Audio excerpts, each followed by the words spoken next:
Round one. Go! Hey, what's going on? Welcome. It's that time again on Saturday for Round 1, the official pre-game show here on Capcom Fighters. Myself, Logan Sarwin, F-Word, introducing to you the action to come. Of course, we have the top 16 of Capcom Pro Tour Online Central America 2 coming up at the top of the hour. But before then, we're going to take a look at the region, some of the players that are big threats, some of the players that you may know, some of them you might not be as familiar with, but we're trying to guide you and get you hype for this action that you're going to see this weekend. One more player still to qualify out of this region, although they are in the pretty good situation of having two players in Capcom Cup already. They already have two. With Mandrake taking that Eastern North American spot. One of the most stacked ones as well. But still proudly representing the Dominican Republic as well. But today we will find who's going to be joining Cabba as the qualifier out of this region. let's not hang around. Cabba's definitely got to be the guy we need to talk about first. He has entered again. He's entered again. He's Logan. in the brackets. He's looking to cause some upsets. Number 1 seed, of course. He's getting that high-level exposure, much needed, and I think rightfully so. What do you think about him entering, Logan? You a fan of the decision, or? It's an interesting one, right? Because Cabba and Mena both became involved in SFL recently because of the travel restrictions. I think it was 5 players that ended up not being able to travel. Of course, the 3 from Europe, Problem X, Phenom, and Infectious, who we saw win this weekend. We had NL pulling out, and Knuckledo obviously didn't want to travel either. Yep. So 5 players, and we saw Mena and Cabba stepping in to fill 2 of those spots. Yeah, separate teams, but both. Yes, both separate teams. Yeah. One of the interesting things about Cabba, though, is, and we'll see this as the season progresses, you saw it in the first match that he had to play. His guile was regularly targeted. Yes. I think people looked at him as a solo character player, as a weak link early on, and very interesting to see how he's going to be coming back, because that must be a very frustrating experience, right? To be involved in a high-level offline tournament and just not being able to play the character that you just flow with so much. So I've got to assume that he's going to be coming back now, ready to just take out that frustration, unleash that guy on whoever's in this bracket. I'll tell you what, loads of people don't want to play against Guile. We're seeing it in Japan as well. Is it only because Daigo's a Guile specialist? I mean, he is probably the most optimal Guile in the world, but at the same time, that character just, even in a matchup where you win, the level of concentration and effort to beat that character, it's just a strain. You know, a lot of people are like, we could just get rid of Guile. Get rid of him. Why not? And you're seeing the same with Kichipamu in Japan as well. Some characters are just, if you can avoid playing them, just going to avoid playing them. And I think Guile's one of those characters. So it's unfortunate for Cabba, but as you said, here he is with an opportunity to make it count. Hopefully still there, and we'll see how he does today. Well, we're going to take a look at some of Cabba's play from the last time round in the CPT to get an idea of exactly why he is so deadly with this character. Number 1 seed this time around, baby. Exactly. Why he's the most dangerous man in the bracket. A reminder of his performance last time round that took him to first place and qualifying for Capcom Cup, and then the other side will carry on. We have got some interviews this week as well. Looking forward to that. But let's get into this. This is the reason why Cabba is the number 1 seed this weekend. Sonic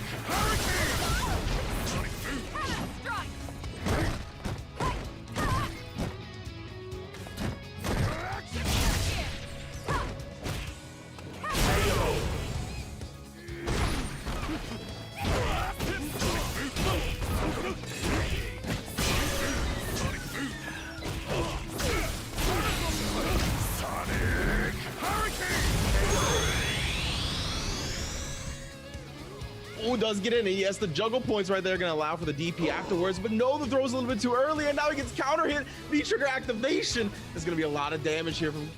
Oh, no. Kusanagi trying to hold on for dear life here, but his life is just whittling down. He will have critical armor if he survives this, but he will not. Oh, man. Beautiful. You love to see it, man. But Cabba on life support. Yeah, minus situation after the top 2. V-reversal bait through and through. Beautiful V-reversal bait right there. Oh, no, and then the throw bait after the upside down king, and just like that, the life is evened up. Another V-trigger is active for Kusanagi now, though. Oh my goodness, the discipline from Cabba, bruh. Are you kidding me? At all. Just waiting, finds that opportunity, get the flash kick, autocorrect again. Mid-air, using that roundhouse instead, avoiding that medium kick anti-air. But here we go, Cabba with the traps. No, you cannot jump out of here. Ooh, they have the option selects, baby. And just like that, Cabba is tied it up, but no. He actually was able to get that EX headbutt out, now coming to the corner. Oh, wait a minute. Get off me, friend. First game to Cabba. Set up the Sonic Boom game. Dude, just being a complete defensive wall right now. Can't find his way in, and when he does, he pays dearly with his life. Right now, not a scratch on Cabba. Man's looking pristine. Finally does get scratched up a little bit. Sweet knockdown. Oh, and the EX bullhead coming through. Oh, he was baiting the EX flash kick, but no dice. Cabba nice and patient. Only found a flash kick. I love it. I love the patience from Cabba.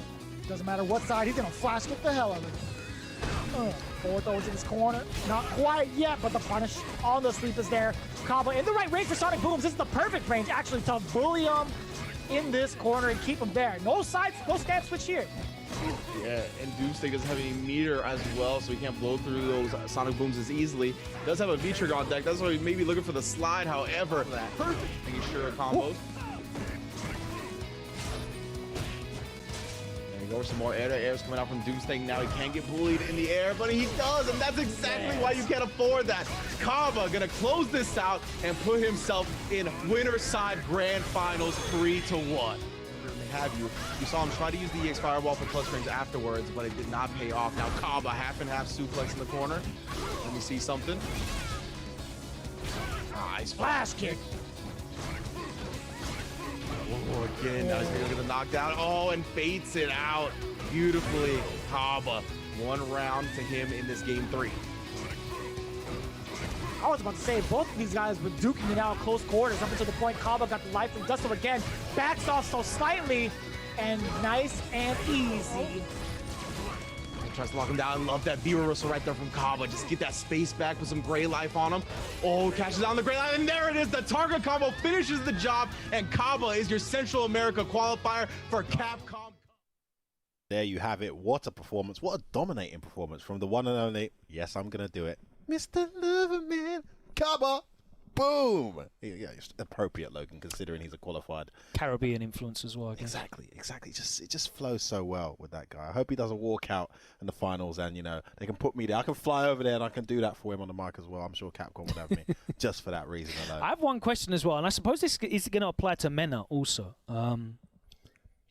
You know, they've put together, they've been recording the Street Fighter League, as we know, needs to be recorded because of the safety, and they've taken huge efforts to make sure that, you know, all the testing's done. And yeah, loads of precautions. They've been kept inside a bubble during this competitive time to make sure that the Street Fighter League production is top-notch. And if you've been watching the first couple of weeks of Street Fighter League, you will know that the production has been top-notch for the first 2 weeks.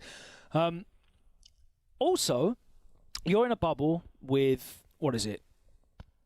However many players are there. Oh, you're talking about teams? Yeah. Top players in the world. Some of the finest players outside of Japan in the world are all there. Yep. You know, across the breadth of the globe, and they would have been playing untold sets. Guaranteed. Untold sets. Guaranteed. In the green room, in the hotel, rinsing sets. Banging it out.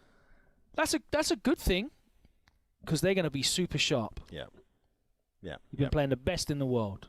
A bit of a strategic challenge for the tournament, though, right? However, exactly. For the team tournament, for SFL. I guess so, yeah. Yeah, right. But then you've got the other side of, you've just been enjoying offline games for a couple of weeks. It's a beautiful experience. You know how much fun this game is to play offline in person against great players. You've got to come on focus and exist and function in this online environment. Oh, that's a good point, Logan. Oh my God, do you know what makes that a really good point as well? Have you noticed in the SFLs, both Japan and USA, there've been some really weird combo drops. Yeah. In this offline setting. Yeah. That's got nothing to do with the offline environment or the setups. I think these players are now trying to get back used to playing offline. That's my theory anyway, because I saw some really easy yeah, I guess it's like drops. week 2, week 3, yeah. It's like when we did EVO on PS4, you know, you had to spend a week or two just playing Street Fighter 4 on PS4 because everyone was used to the Xbox back then, right? And it was like a significant amount slower. So when you come from that online environment and you master it and you go offline, it's going to impact your offline. And just like you're saying, vice versa, this is going to be an interesting challenge for these guys having been in that environment for so long. Well, we mentioned another big name this weekend, and you can see his name prominently displayed on the side of the screen here, hopefully. MenaRD, a former Capcom Cup winner. He came very close, but surprisingly fell short of getting to grand finals last time, let alone winning. Yep. And similar to the cases we've seen before, he's a guy who was in great form building up to this and lost 2 players who he'd been beating in recent meetings. So, well, he had some very interesting words for us when we spoke to him earlier in the week. So let's hear from Mena, who is definitely one of the big favourites and arguably the favourite, I think, would say, overall. Not the #1 seed, of course, based on previous results, but in many people's books, the favorite. Let's hear from him and his approach to this weekend.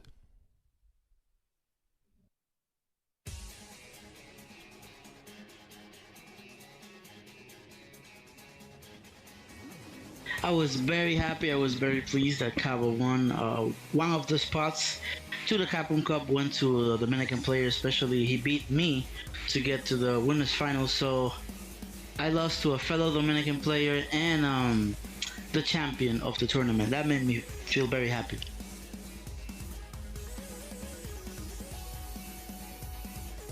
A little bit because I usually win versus Kusanagi, but obviously it's a different game now with the online. I wasn't really prepared as much for him. I didn't think I was gonna have to fight him, and he surprised me a little bit. He has gotten better, and of course he adapted better to the environment. The online, he played well there. I didn't play as well, so props to him.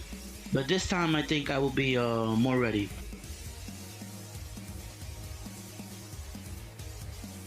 Well, I have been playing more online, getting used to it obviously, but also, you know, practicing my characters, new characters. You know, Seth came out, so just been preparing as usual, but also playing a lot online, trying to react to what happens.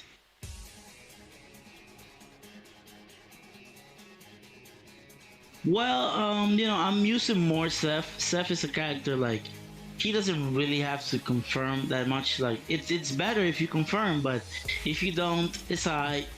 Then he's solid itself. Like I don't know, this character is perfect for online, and also just not only the characters but matchups per se. I have prepared more for the matchups. What I can abuse that doesn't require reactions, that doesn't require confirms, that is just, you know, neutral things to bother you, to annoy you, and to make you lose.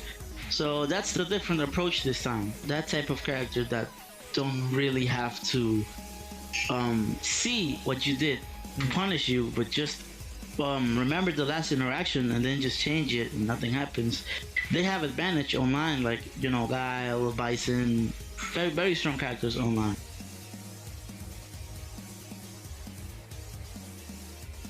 I don't think I'm worried about that. You know, Cabba has a lot of strong competition. Last time he got it, but that doesn't mean he's gonna win. And then Dominican tournaments, he doesn't usually win. Like it goes back and forward. There's a lot of players, so I'm not worried. But you know, if you beat Cabba, that means you 100% deserve it. You know.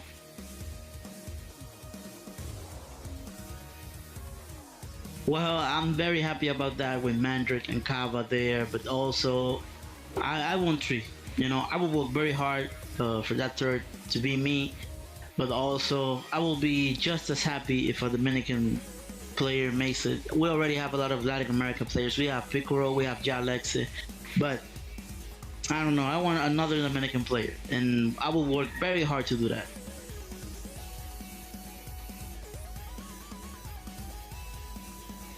We need to pay attention, obviously, to the usual suspects of Mexico, of Panama, Doomsday, Kusanagi, El Tigre, Mono. But from my region, a lot of new players are in the come up. We're seeing Hermes, Venatori, El Oscuro, Brian D. Brian D is on fire, man. That guy, I'm telling you. And you know, the veterans, crossover, Hoshi, DRA. It's gonna be crazy. It's gonna be a crazy tournament. But especially, I will focus like in the DR on Brian D and Hermes Venatori. And also Gran Totokai from Panama has improved a lot. I think he's gonna be a danger.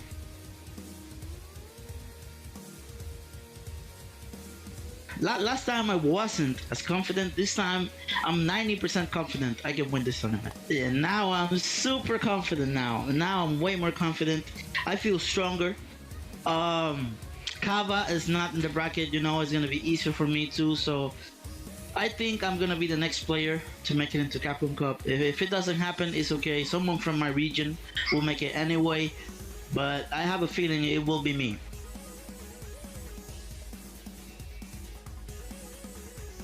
Well, I just want to say thank you to everybody that's gonna watch our tournament, the Central America one, and please support the talent. Follow on Twitter, support the content we put out, the streams and everything. And thank you for Capcom, for giving us all these chances, 2 tournaments for our region, inviting us to the Street Fighter League. So just a big thank you to the community. That's what I wanted to say. Man, that is a refreshed, reinvigorated, extremely confident MenaRD. It's amazing what picking Seth does for you. Is that what it is? Oh, dude, I'm seriously getting bored of seeing everyone switch to Seth. It's getting a bit ridiculous. But oh, bruv, last week on Fighting Words, well, this week, I guess, on Fighting Words, and go through the SFL matches, there's Seth everywhere. Japan, USA, everywhere. Yeah, it's just a Seth show. Everywhere. It is, yeah. And now we have and by the way, we're going to talk about some of the other players in the tournament. There are more who have converted to Seth in this region as well. So yeah, what are you going to say? I'm pretty sure Phenom over in our region is pretty much exclusively playing Seth. Oh, now. he's on the. I don't know if he's exclusively playing Seth. Well, he'll never be an exclusive. He's on the campaign trail to let everybody know that he believes that Seth is number 1. Oh, he's all over it. He'll put those highlights up every day, and he's loving it. Yeah, he's not complaining. Yeah, can't beat him. Jordan, classic statement, and couldn't apply more than it does here. But interestingly enough, I was actually quite surprised by his reaction to Cabba entering, and it's good, but it could be bad also. I feel like there was almost like a bit of dismissiveness there in the way he kind of just shrugged off, like, that guy doesn't win the tournaments here, which is true, But, he did beat you last time. It's really interesting to see the complete difference in his approach, because when we interviewed him last time, he's like, I'm going to play everyone, right? I'm counter-picking you with everybody. And actually, when the tournament came round, he didn't stick to that. We didn't see Cammy for Guile. And we called that, we said, look, it's one thing playing in these casual tournaments and picking all these characters, but when it's all on the line, your qualification for the year is on the line, that's when you truly know if you're actually going to go away from your comfort zone and pick one of those characters. And he didn't. Bruv, he's got Birdie on his skin. He's got Birdie on his skin. He's a dedicated Be very interesting to see how much Seth we see, because he's gonna make top 16, isn't he? I think he is. He's gonna be in there. I'd be very surprised if he didn't. He's gonna be in there. I definitely am expecting to see some Birdie to this weekend at least, though. Absolutely. I'll be curious to see what matchups he feels Seth will be the one for. I do believe he'll pick Seth a couple of times, but I think Birdie will be. And to be honest with you, when you look at his bracket, and you look at the mood he's in, and the form he's had recently as well with Birdie in some of the locals, I think he's going to play Birdie most of the time. But that Seth might come out here or there. We'll see. Well, there's an abundance of players representing Dominican Republic, and we'll go through some of those.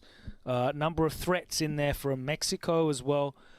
Puerto Rico, we looked at last time around. We spoke to Mono, but it's exciting to get to speak to a player from a new region, a new country to me. I've never been there. Yep. I don't know much about the country at all, especially the community. The only other player I've seen from this region is Doomsnake. I'm talking about Panama. Yes, baby. And we spoke to Gran Totokai, who is a Urian player. Strong Urian actually mentioned in the that interview with Mena as a player that's been putting in a lot of work online. So let's hear from Gran Totokai, the Urian from Panama, ahead of this tournament, and see how they're feeling about their chances in what is a stacked bracket.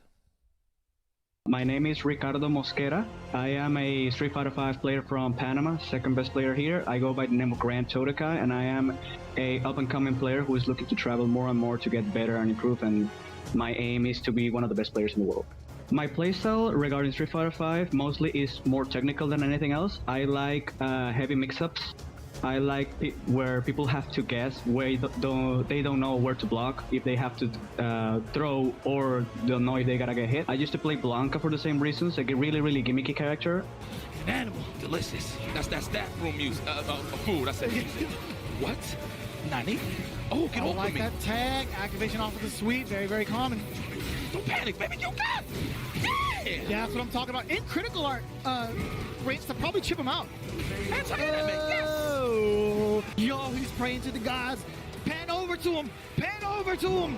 Let's go. He's like, oh my god. He said, oh my god. Gran Totokai said, oh my god. And then because it wasn't that good of a tournament character, I switched to Urian this season, and it has been really working for me a lot.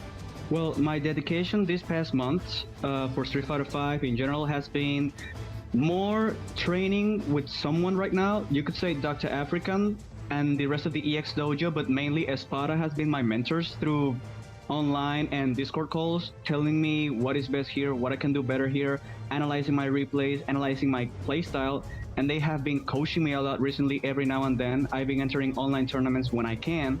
The training has been giving me fruition all along the way because I haven't stopped grinding. Oh, ese stun muy lejos. Ok, Miti, combo. Oh, buen whip punish. Buen confirm. Me encanta el hit. Grab. Vienen a crossover en la zona del perreo. Ay, ay, ay. Cerca del stun. Y aguacate. Well, Blink Fighting Fest, who just happened like a couple of weeks back, I got double jeopardy by Mono, and it was the last match. It was the match for top 8, unfortunately. At Road for First Attack, I think I finished 4th. I got double jeopardy by Cabba, who ended up winning that tournament. Oh yeah, Mono also ended up winning Blink Fighting Fest, unfortunately. A lot of Blink esports tournaments that I entered, I've been top 8, if not 9th, and a lot of the Road to First Attack as well. But you could say that has been like the recent results I've been having. Acaba tratando de brincar. Tenemos el Edis, activamos, no hay B-Reversal, pero se logró salir. Ay, buen brinco, mano. Y eso va a cambiar.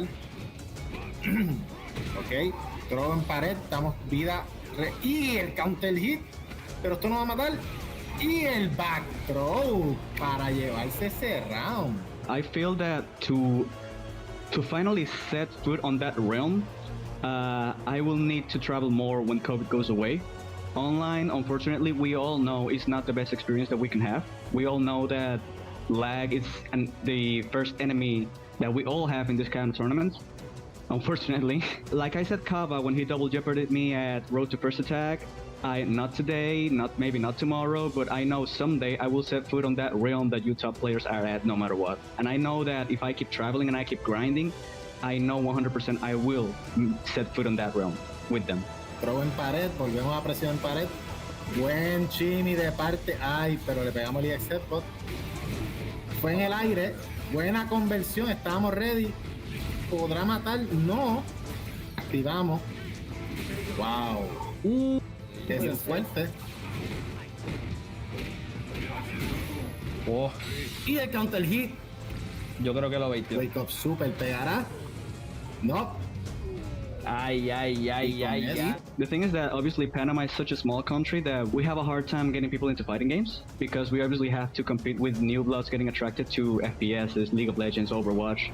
But we're still trying. Our TOs, the Panama Fighter Leagues, keep doing stuff for us. Tournaments everywhere, every venue that we can find. We try to keep it up.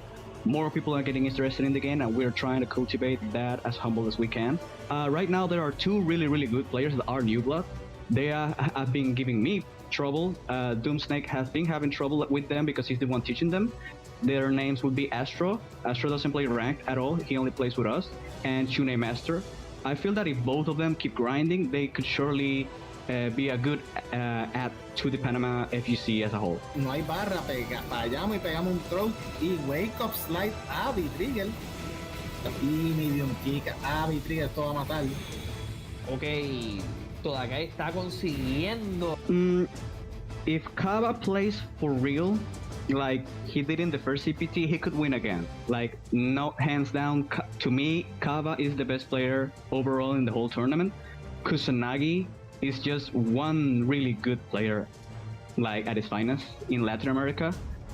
But if I had to say, I think Mena is possibly coming stronger this CPT.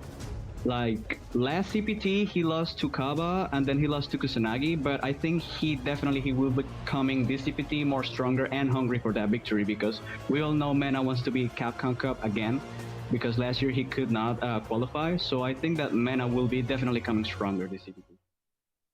Thank you very much to Gran Totokai for speaking to us there ahead of the action. Of course, the brackets are ongoing right now. You can check on Smash GG how this top 16 is shaping up. It's coming at the top of the hour. We're going to carry on looking ahead, though, at some of the threats. There's loads of more names in there. We're going to take a very short break, and then we're going to come back and talk about the rivalry that exists between the DR and the PR. We'll be back after this.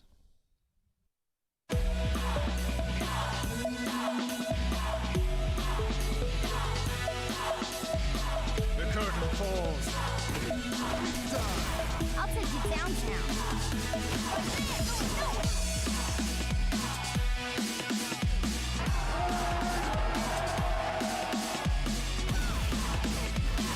Boom! That's how you start the fight and finish it quickly. Let's have some fun.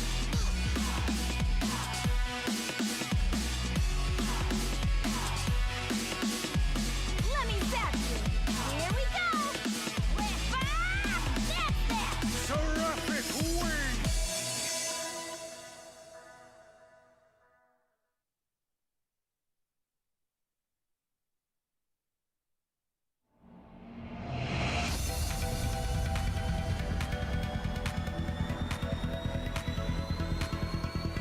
Go beyond the battle. Get ready. Destroy. Begin. Let's go. Disappear. Kneel.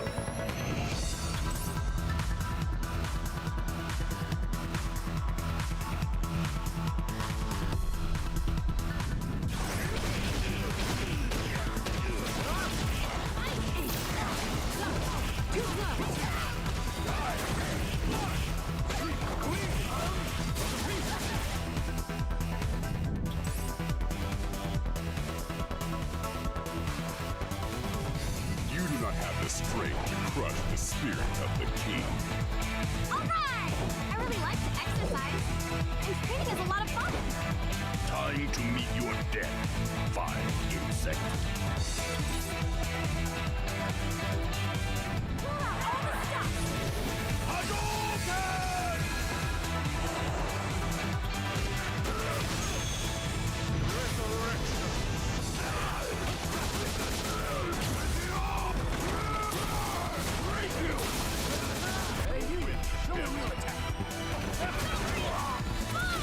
Right there, going nowhere.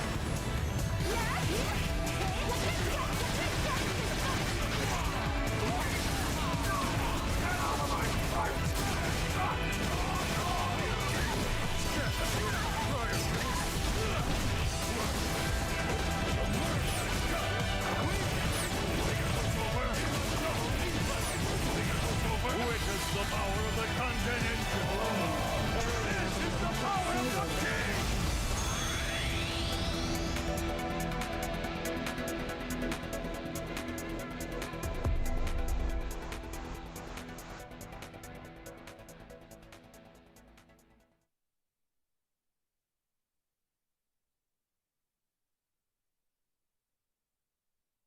Paraneuro device expansion completed. Pseudo-personality asset is imported properly. Biological brain connected. Doll unit 0. Startup sequence will begin. Well now, little piece of junk. Time to wake up. Doll unit 0. Activate. Well, Joey, who is a piece of junk? You idiot!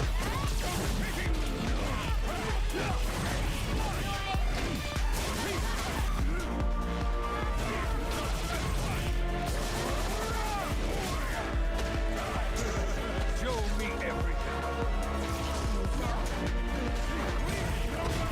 Show me everyone. Show me everything. Install. Show me something worth taking.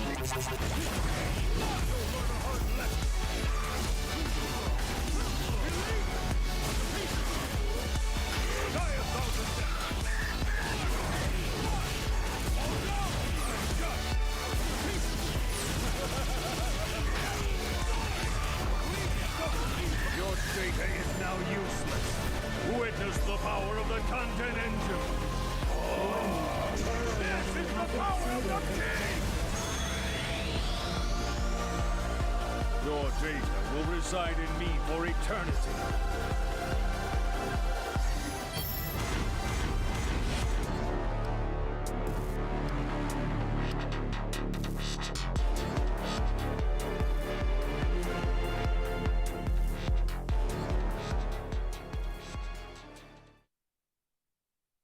Welcome back to round one, guys. Not long now. The clock is ticking. The matches are setting up. Top 16 here will be kicking off very soon. But before we get there, we have a little bit more to get through, don't we, Logan? And we want to talk about this interesting, I think you called it a rivalry, which is quite a generous thing to call it, if we're being honest, between PR and DR.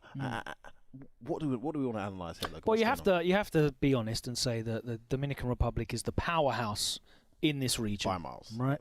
But I think behind them, you can argue either way, but I think Puerto Rico edges it ahead of Mexico, even though Kusanagi got to grand finals last time, and they have, a number of players. They do. Like, who else have they got? El Tigre is well known. He hasn't entered, I don't think, unless he entered in a different name. MX Gus is a player that we noticed last time around, the Colleen player. And a few others in there, Maximov, Jazdero, Choco, Jazdero. But for me, I think, Puerto Rico's got an abundance of players in there. Now, disappointingly... Oh, actually, that's a good point. I want to check if Strange Hell entered. Yeah, I was just going to bring that up. Did he this time? I contacted Mono because I couldn't find Strange Hell in the bracket. Don't tell me he didn't enter again. And he tried to get time off of work, and he just wasn't granted the time. Oh, man, I really want to see this guy play. So he wasn't able... He's how cool would it be? So Strange Hale is a young player. He uses Ryu from Puerto Rico, and he's been doing work in online events. Really impressive. He had a match against Cabba, I think, just before we did the Central America 1 CPT event last time. It was a great I saw the highlights match. of this. It was in the tournament in the tournament that Mena won in the end. I think so. Yeah, but it was a really cool match. And he's a really good player, but unfortunately he's not able to compete this weekend. Real life matchup, man. But Puerto Rico definitely still have players in this tournament that can cause an upset, and hopefully they show out. Obviously, the best-known name in the region is Mono. Mono, not only the best player in Puerto Rico, but the absolute champion of the community. That's it, man. As we say this, he's putting together First Attack, which is an entire month-long event that he's the head of. So he does so much for the community. He's been doing online Road to First Attack events. And without giving too much away, he's still obviously an extremely strong competitor, because I've seen he's had a few wins recently again. Yeah, and he's been putting in the work recently. Using a very, very, I don't know if underrated is the word, but a very underpowered but still annoying character as well. Look, so we spoke to him last time, right? And he was looking at Bison, trying a Seth, and I think he brought the Seth out in tournament last time. And we called that, didn't we? We said he's got to bring it out, and he did. Didn't look great. He didn't look great, no, and it looks like he's just said. But that's the step, though. It looks like I haven't got time. He's given up now. He shouldn't have given up. Well, what we're going to take a look at actually is a recent exhibition. We've got highlights from this, and I love trying to give some local community effort some exposure, whether it's on Fighting Words or Round One. And it's actually a show that I've appeared on myself. A Claro on Quarantina, which I'm not going to try and say again. I was going to say, was that like the English accent version of how that was A Claro on Quarantine. A Claro on Quarantina. Hola, senor. Which is a great show. Shout out to my guys that put that together. Robert Chang, Frangil, and Jorge Peguero, I think is how you pronounce his last name. But 3 cool guys who I spoke to and did an interview on their show. But they stream all the time, all kinds of fighting games. Awesome. And they've been streaming, actually, both of the highlights that we're going to be using from it. But they put together a 1st to 10 exhibition with players between DR and PR. And don't you love it when there's a country rivalry as well? Yeah, to be honest, it wasn't featuring some of the top names from DR. So there's no Mena and no Cabba.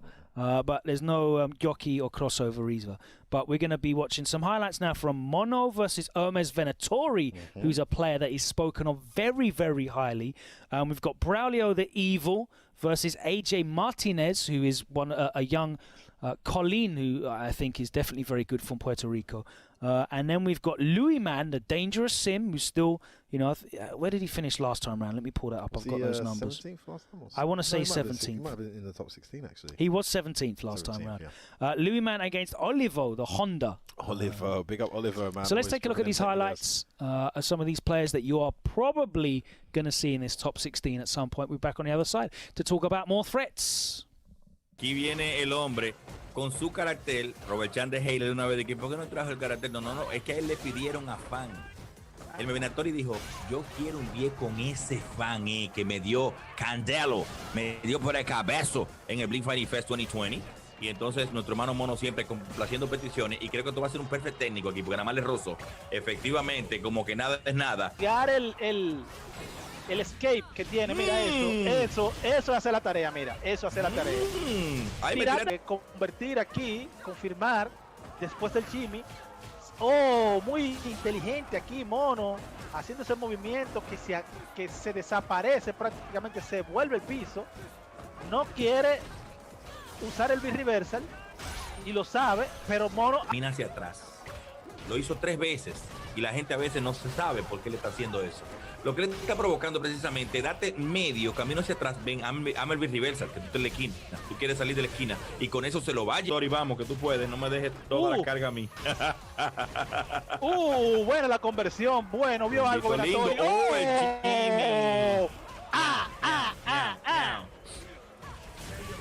Bueno, lo estaban esperando.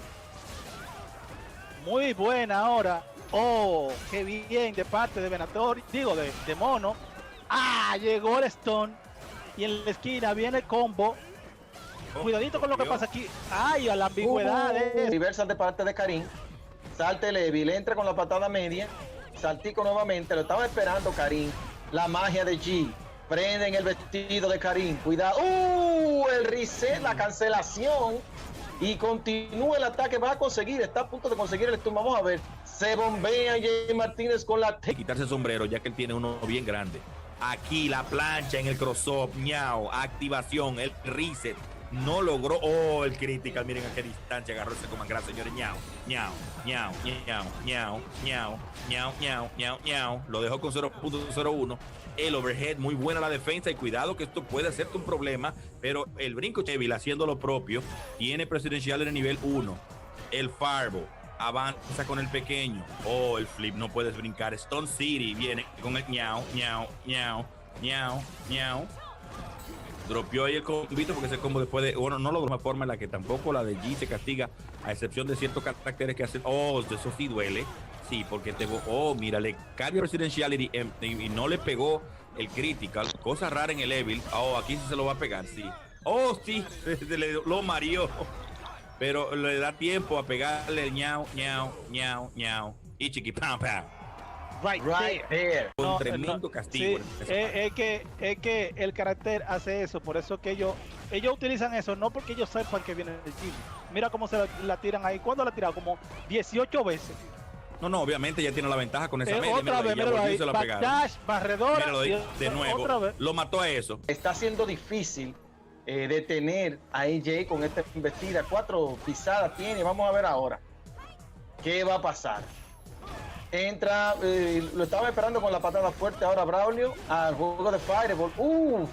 Riposta y completa el combo. 7 hits del nivel presidencial 1 y va a continuar tirando patadas de fuego. Aquí lo mantiene en la esquina. AJ cubierto totalmente, cubierto, cuchara y cuchillo. Forward down. Se le pasó por debajo ahí, no le pegó el DP, que era lo propio. Y vamos a ver, el pan con mantequilla, Stone City, le van a devolver el favor del perfect. Ñao. Perfect. Y vamos como que nada es nada. Te devolvemos el favor, papi, para que no te emociones. ¡Wow! Perfect. Con el Yoga Flame de nuevo, el Sumo Smash hace lo propio, 2 hits. Black B Reversal muy bueno para salir de la presión, el teleport, bueno el throw, búscatela aquí en la esquina, papi. El tornillito, media, de nuevo, le baila el merenguito. Cuidado, el throw. Luisman haciendo de la suya, chiquito, medio, Fireball, medio. Con el Fireball que da 2 veces, de barredora, vuelve otra vez Fireball 2 veces. Es tremendo aquí, buena la conversión de Olivo, salta muy bien, consigue ahora nuevamente el combo. A punto de stun con el Hoshi Throw. Consigue el stun y eso va a ser todo, señores. El hablador de Dalsin se pega del piso y le castiga. Y ahí viene. El Super Smash se supone que machea el piso, ¿no? Ese es el Super Smash. Pero él dice, no, yo me desaparezco, yo me convierto en el piso y te hago la jugadita, chivo. No pierden tiempo. Mientras tanto, la presión de Dancing Lee, aquí en la esquina, con Vito, le dio papá candeo, prendido y eso va a ser todo. Ñau, ñau, ñau, ñau, ñau, ñau, ñau, ñau. Cuidado, que la Marvel o es Dancing. Medio, Yoga Flame, medio, Yoga Flame, tornillo chiquito, throw, búscatela. Sobre el puertorriqueño 7-2 en este enfrentamiento. Dalsin para Honda, un match clásico de Street Fighter 2 World Warrior. Mientras tanto, el combo de Luisman en la esquina, 7 hits, 8. Se queda. Vuelvo contigo, Frangín. Tenemos 126 espectadores con nosotros esta noche. Tenemos 122 likes. Señores, vamos a terminar de completar el stun, el combo de Luisman, que yo no sé hacer ni uno con Dalsin. Vamos a ver, Honda con la activación, Olivo en el contraataque, 13 hits, 14. Viene con el Oricho Throw y consigue hacer el daño. La carga máxima, excelente de parte de Olivo, riposta y bueno. Tremendo el combate, señor. Lo que hizo Rico. Ay, qué sabroso. Mire esa vaina, tiró un EX y lo rompió el jodido tornillo eso. Por eso que no cojo yo a Honda. Yo no lo cojo por eso. Porque activa ¡oh, Dios santo! ¿No viste eso? En el aire, Fireball. Creo que tú tienes Twitter de Capcom Fighter. Tú tienes Twitter, tú te puedes desahogar. Tú puedes me estoy desahogando por aquí, que es mejor. Donde me están tú viendo. Tú mandas su Twitter, la Capcom Fighter, para que ellos se escuchen y te digan, ay, sí, es cierto. Lo que usa lo que la chava y viene. Olivo tiene un round y lo va a empatar Luisman ahora. De Perfect, no me diga eso. Le hace el baño de gallero. No, mírala ahí. Eso viene el Perfect, wow. Some surprise results there. Some phenomenal performances as well. I must say, Mono with that Kami tech. This guy ready in every way. And by the way, it's very easy to look at that and say, how the hell is a Fang beating a Kami in the first attempt? Makes no sense. Mono plays against a ton of Kamis, and he's a very, very deep and technical Fang. And also, Hermes Venatori is no slouch. I mean, everyone's talking about this guy and how on form he is. Yeah, he's definitely one of the young championed players in the DR. I don't care how hard the matchup is. I think Mono played really well and adapted really well from what I saw there. And yeah, GG's all round. Unfortunate for Olivo. You know, I thought he might whip the Ibuki out. You know, once it started getting really bad, but I don't think he plays there anymore. And interesting to see AJ Martinez edge it in a we agree is an uphill match for Karen against G. Yeah, I think G slightly beats Karen in my opinion, just because the ground game, where she usually is so dominant. She's so dominant, yeah. It's not a match where she's But you dominant. don't have room to whiff anything as G. That's all. Yeah, that's true. And also when she gets him, she gets him. It might be an even matchup actually, but still great play in any case. Interesting sets, and it kind of gives you an idea of some of the younger players that are coming through. Some of maybe do you know less. What was missing from that? Because we know what these communities are like. We've seen them in person. Oh, I was just because it's an international rivalry. I was just missing a little bit of hype. Crowd noise. Guys, if you haven't seen I guess them, like with everything, all the sports. True. But with these guys, even more so, because they're some of the most passionate communities out there. I'm talking like first attack in the round, and the crowd is popping off just for you getting the first attack. So I do miss that a bit. Seeing such a cool concept put together. I don't like it when Problem X is cross countering their boy though, do they? Get quiet then, don't they? It's all gone quiet over there, hasn't it? Yes, we remember that. Some of that, Sorry, flashbacks, Capcom Cup. Sorry. Back to professional business. Come on in. Yes. Yep. More action for you though, because we're trying to look at some more of the recent tournament action. And you know, this organisation just keeps coming through with cool stuff. Blink Fighting Fest 2020 happened online. Shout out to the Blink esports team. Always doing something, man. Supporting Bandits, of course, who are making things happen for Mena and Cabba. And they've done some incredible online stuff already.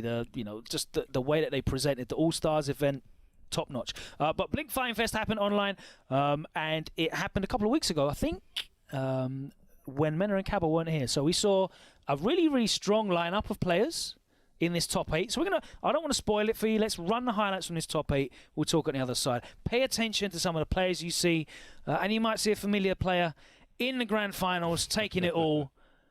Is he going to take it all this weekend? Well, it ain't Mena because he wasn't in the tournament, but it's quite surprising. You'd be, have a look. Nada más consigue un golpe. Salta nuevamente, lo deja saltar. El chimi de pierna, se lo come el Hoshi con todo el triple repollo. convierte en... Chiquito, hay que cubrirse como un león ahí. Porque esa mujer activó Hoshi. Vamos a ver qué trae. Llegan los fireballs, interrumpe el forward dash y le confirma Critical Art y como que nada es nada. Chiqui pam, pam. Right there. Right there. Avanza, viene con la cintura. El jumping, wow, tiró tarde. El Cannon Spike, intentó. ¡Ay! ¡Ay! ¡Ay! Bueno, lo tiró tarde. Ya cayó el carácter y eso le va a costar. Porque Constanzo pudo haber pegado un poco con Critical Art para matarlo, pero decidió bombeárselo desde allá. Interrupt. ¡Ay! ¡Au! El parry, qué lindo. Información para colarle Critical Art, efectivamente. Lo dije, disculpe, barredor en una media confirmación, lo deja ahí con 2.3 de player. O el back throw, activó Chiflaquet, el fireball, le tiró uno de lejos. ¡Oh! 2 segundos por jugar y mantiene la distancia. Sí, señor, es un carácter Sonic. El punto de parte de Luisman. Prende el piso a la Kuma Yasae. Vamos a ver. Crossover, no sé qué puede hacer en una situación. Tiene literalmente el 50% de play. ¡Oh! Como Yasae Critical Art, eso es todo. Pase, buena noche. Uchi, qué feo. Poder quitarse ese maleficio. No le alcanza a Rai. Se queda totalmente congelado y ahí está. Pocas veces no hay privilegio, no hay ventaja. No, ahora tú me dijeras a mí, no, ese Trigger es invisible a golpe del frame 1 al 7. Tú dices, pues yo lo cojo muerto de risa. Ñau, ñau, ñau, ñau, ñau, ñau. Y chiqui pound pound. Right, la Marvel aquí.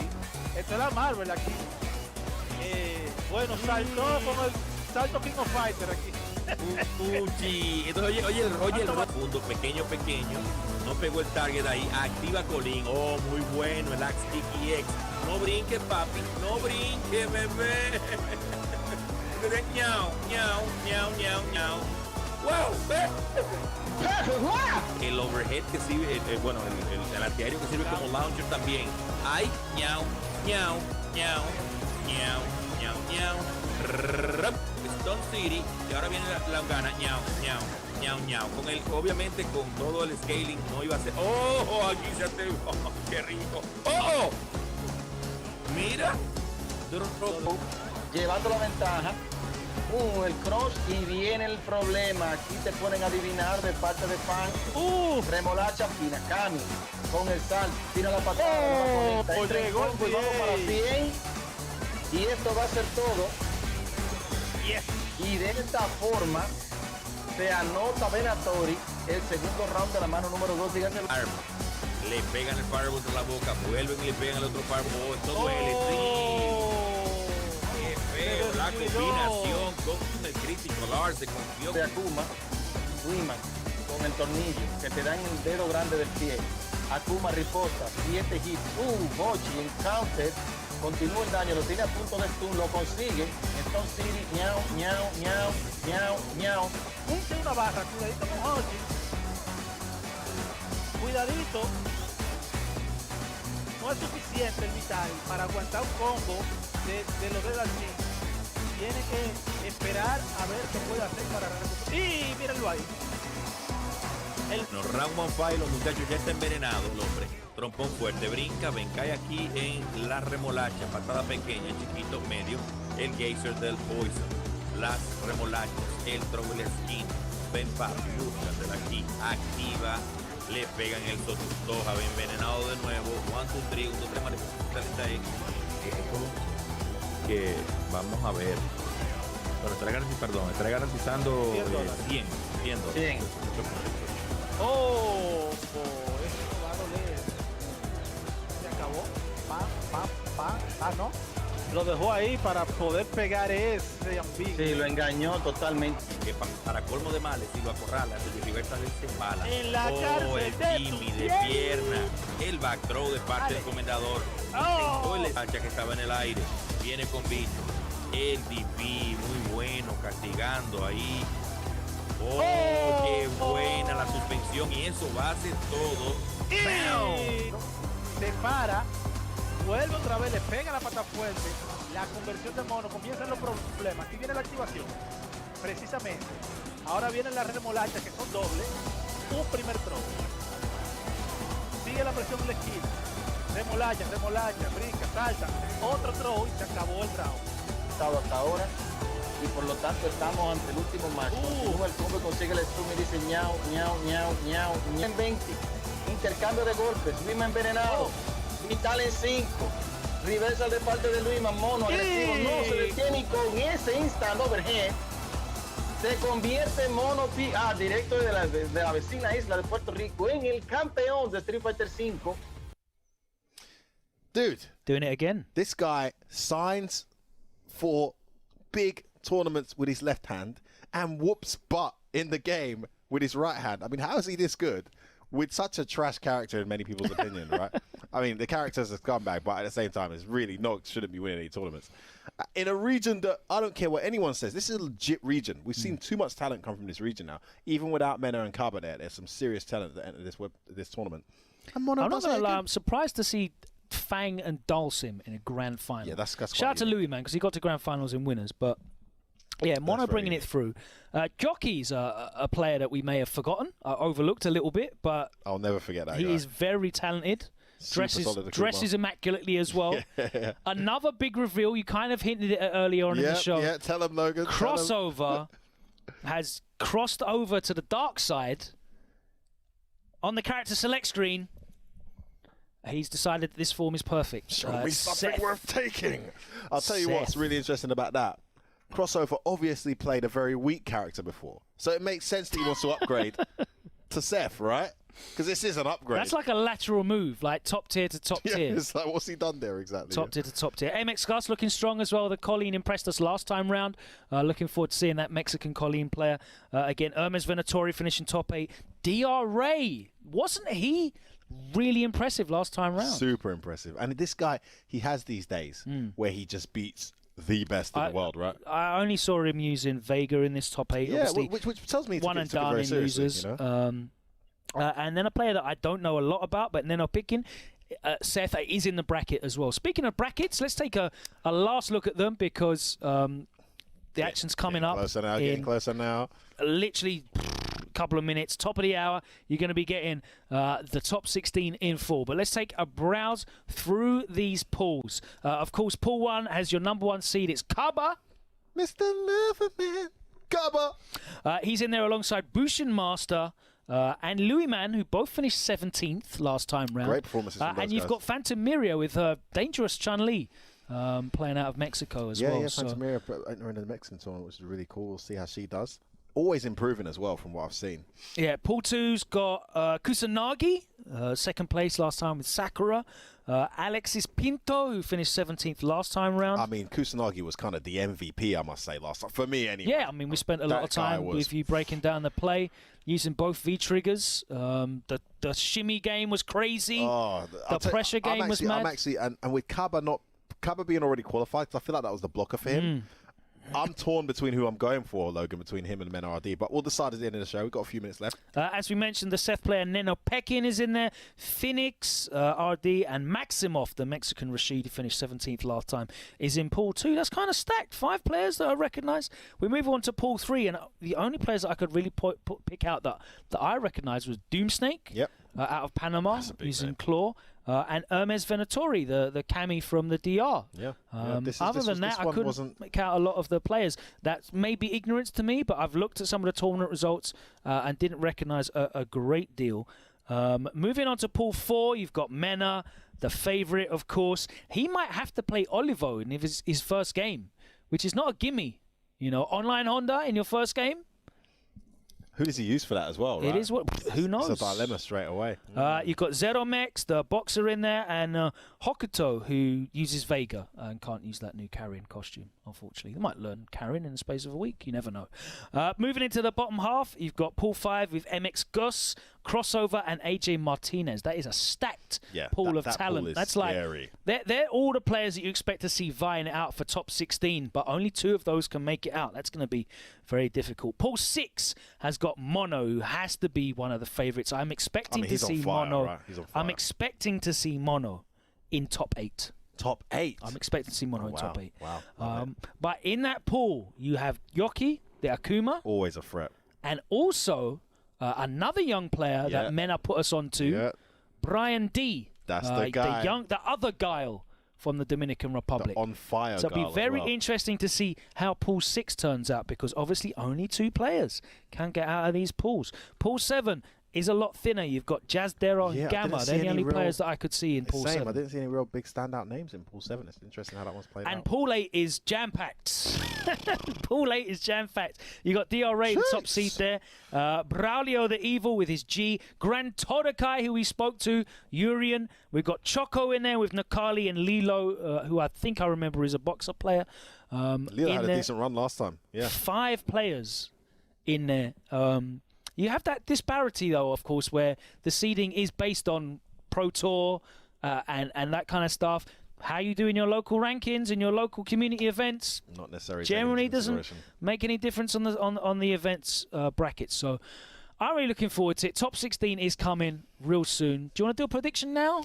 Yeah. Or we can wait till tomorrow? Well, if you wait till tomorrow, then it's easier, isn't it? So that's usually when you do your prediction. But you know, the F-Meister likes to do it nice and ahead of time. So I was leaning towards Kusanagi. I do feel like this guy's going to have a great run. Hurry up and get it out, mate. The time's ticking. I'm going to go with MenaRD. MenaRD takes it, he recovers, books his place in the finals, and we get 3 DR players at Capcom Cup finals this year. Yeah, that's my prediction. That's what the safe money's there. We'll see how it pans out. Top 16 coming up on the other side of this short break. Don't go anywhere. It is CPT Online Central America 2. I just realised. What if MenaRD's already out? Huh?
And what's good, everybody? Welcome to twitch.tv/Capcom Fighters. You already know what it is, and if you don't, it's Central America too, baby. I am Ringe. This is St. Cola, and we are here with the top 16 action to break it down and see who exactly gets in the top 8 tomorrow. That's right, people. This is it.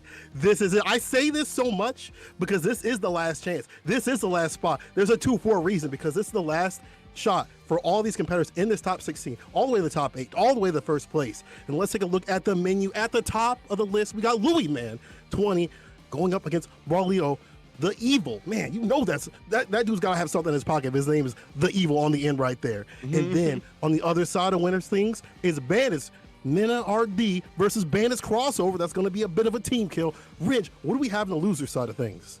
Oh, let me take a look at it. That's all winners. Top 8, as y'all see how it breaks down right there. We got Kusanagi, Saint Aguilera, Hermes, and Venatori versus Joshi. But yeah, let's take it down to the losers, because again, this isn't just top 16 for the winners bracket. We got Bushin Master, who I believe defeated Cabba, who has already qualified for Capcom Cup as well. Then we got Gran Odaki, and then we got Hokuto versus 8. Coming up on the losers, Aeon versus Gamma, the staple of these top 16s for Central America, and then Rasak versus Mono, another staple of the Puerto Rican scene. So yeah, we got a lot of representatives from a bunch of different countries, of course. The RD is out here heavy. The Dominican Republic, obviously, always coming through a greatly talented region, as is all the countries really representing Central America here today, as well as Mexico and Puerto Rico in there on top of that. That's right, man. Listen, got a little ahead of myself, but I can't help it. I'm ready to see this action. You know, I've been watching some of the other streams. You know, I haven't seen many streams of the actual players themselves. I didn't see a lot of people streaming themselves, but I saw other people streaming their matches, pulling them up on the replays. Had some great action, you know, back and forth, some close calls from all the players in the top 8, top 16, trying to get to the top 8 sector. And, you know, Louis Man out here is the one that sent Cabba to losers. He put in the work, dog. I mean, he baited out Cabba's flash kicks and things like that. And he's got to go up against someone that, if I'm correct, if the YouTubes are correct, if the data I've gotten is correct, he's going up against someone that's going to be running G. You know, the Evil. It's in the name. The Evil, right? Indeed. So that's going to be a difficult matchup, man. That's going to be a difficult matchup. Sim versus G. You know, Sim players do not like that matchup. Like you can tell why.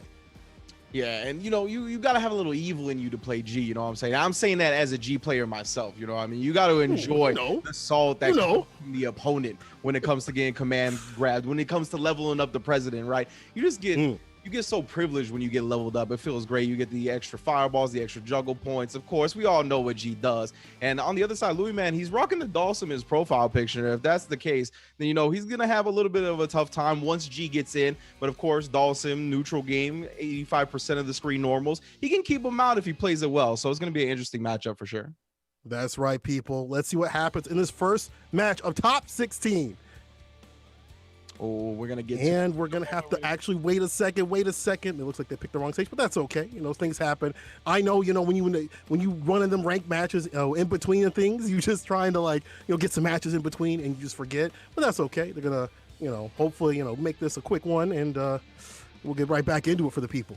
Indeed. Thank you all, by the way, you people at home, for joining us on twitch.tv/Capcom Fighters. You guys know what the deal is. Of course, due to 2020 and the quarantine and the global pandemic, we have moved the entirety of the Capcom Pro Tour online. So you are joining us for another edition of that. Of course, Central America 2. Cabba did win the first Central America qualifier. He did play in this tournament, but didn't quite make it to top 16. But again, I'm sure he's not too sad about that, considering he's already qualified for Capcom Cup itself.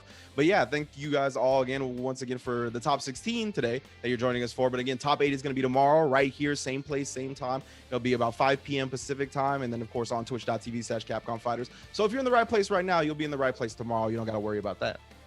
You know, you just keep it chill. And the thing is, I just want to say, like, it's great that we have these online tournaments. It's great that we have the players, you know, have things for the players to work towards. And even if they're not making it, you know, in that final spot, it's great to showcase these players, right? There's a lot of players in this that I'd never seen before. And I've watched some of the Blink esports things and like that. You know, I've been, you know, trying my best to keep abreast of all the things that are going on in the online scene, but there's some people that I was like, I don't even know who the Evil is. I mean, with a name like that, I wish I probably should keep up with it, right? But that's the thing, is it's great to have this on a bigger scale and to make this top 16 really show their work, you know, no matter how far they get. I mean, obviously you want to get that first place spot. You really want to get that first place spot. But if you are able to showcase your play, you know, it would be great, you know, to really showcase what your scene's about. And this Central America scene in entirety, right? is really amazing, and they're always fired up. They're always passionate. Everyone from every region is always passionate. I mean, you go to the offline tournaments. I mean, those dudes and dudettes are out there just screaming and stuff. Yo, round start, they're already cheering for their people. Yeah. And, you know, you can't hear them right now, but if you just listen closely, maybe I really like the fact that you highlighted this is on a bigger scale, right? Because the online portion of the Capcom Pro Tour has always existed, right? But we'll be honest here, it's gotten less attention of that of the offline tournaments, right? It's just the nature of what we consider important in fighting games. But of course, all we have this year is online. So everybody's kind of, you know, pulled up their britches a little bit, trying to take this as seriously as possible, because these are the only spots you're going to get, and it all goes to first place. So of course, the pressure is on. We've heard, I think, Tokido talk a little bit about that this year, how just more pressure because it's first place or go home. Consistency is not rewarded, but let's see who gets rewarded with the first W today. It's on the day. Whose day will it be? This is the first match of top 16, and we're getting into the Evil getting that power up, level 2, baby, and that's really important. I feel like even in this match where you can rule the neutral in level 1, level 2, level 3 are going to be super strong against this character to the command grab. Flip kick. Command grab, always setting them up, and the stun with the last hit as well. Make sure to get level 3 off this. So we're going to see a reset. Just take the damage. Okay, he's not going to EQ with it. Just takes the damage. Command grab on his wake up. Go back to bed. It's bedtime with the under to finish. This is my type of G player right here, bro. This is definitely my type of G player. Stun you with the command grab and then command grab you right after. Oh.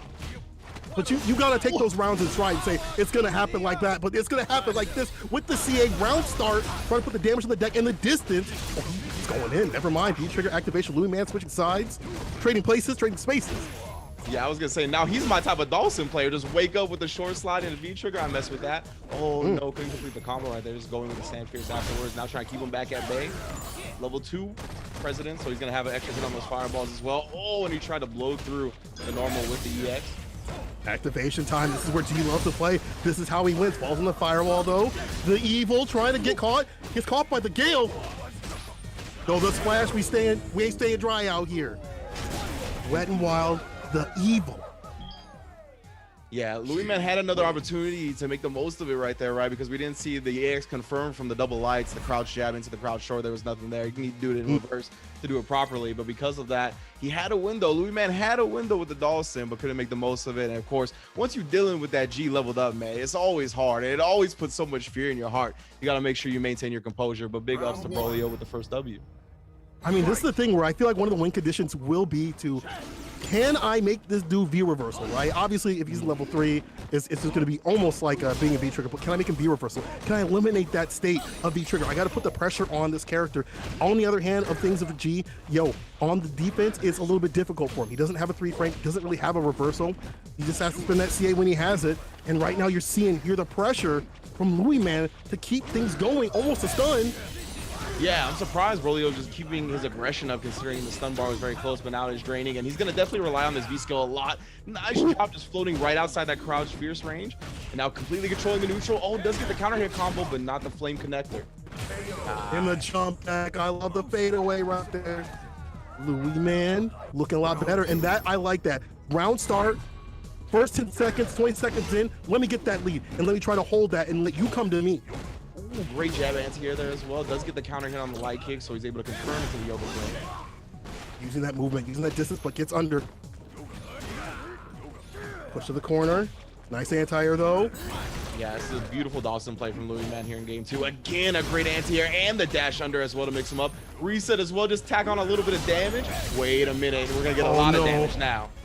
Oh no! There's gonna be a ton of damage. Oh no, that's unfortunate. Them drops are super unfortunate. He is stuck in the corner. Gotta find a way out, and I don't know if it's gonna happen without him dying.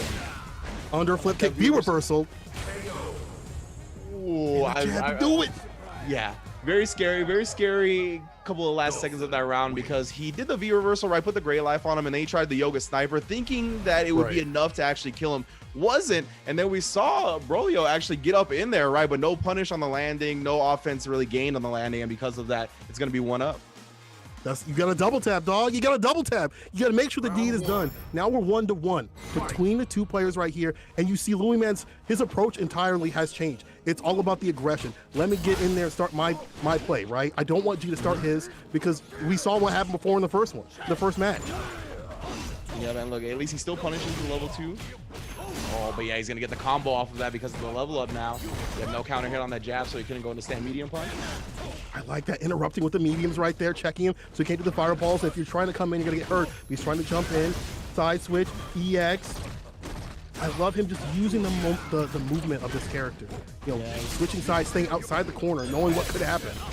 Now we got the activation again here, but he's still bringing that fire, so much gray life, and he's gonna take all the gray life and the rest of the remaining yellow life as well for a match point.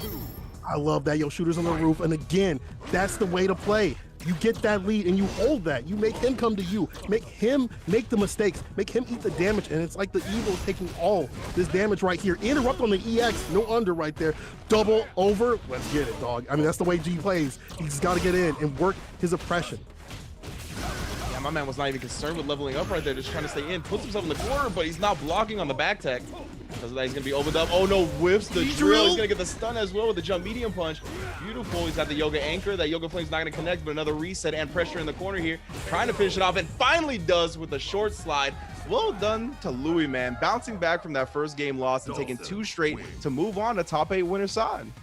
If you would have told me what we were going to see in terms of the matchup, like, you know, a day ago, I'd have been like, yo, it's all about G, right? It's a G thing right there, right? But the thing is, what happens on paper doesn't matter, because what matters is what happens in the match between the players. You saw the adjustments. We saw, you know, the Evil not adjusting in the neutral, getting hit so many times, and when it was V-trigger time, it was just a few hits away from getting it done. And Louis Man takes it, moving on in winner side. The Evil not out of this just yet. Moving down to loser side, and so still more G play to play.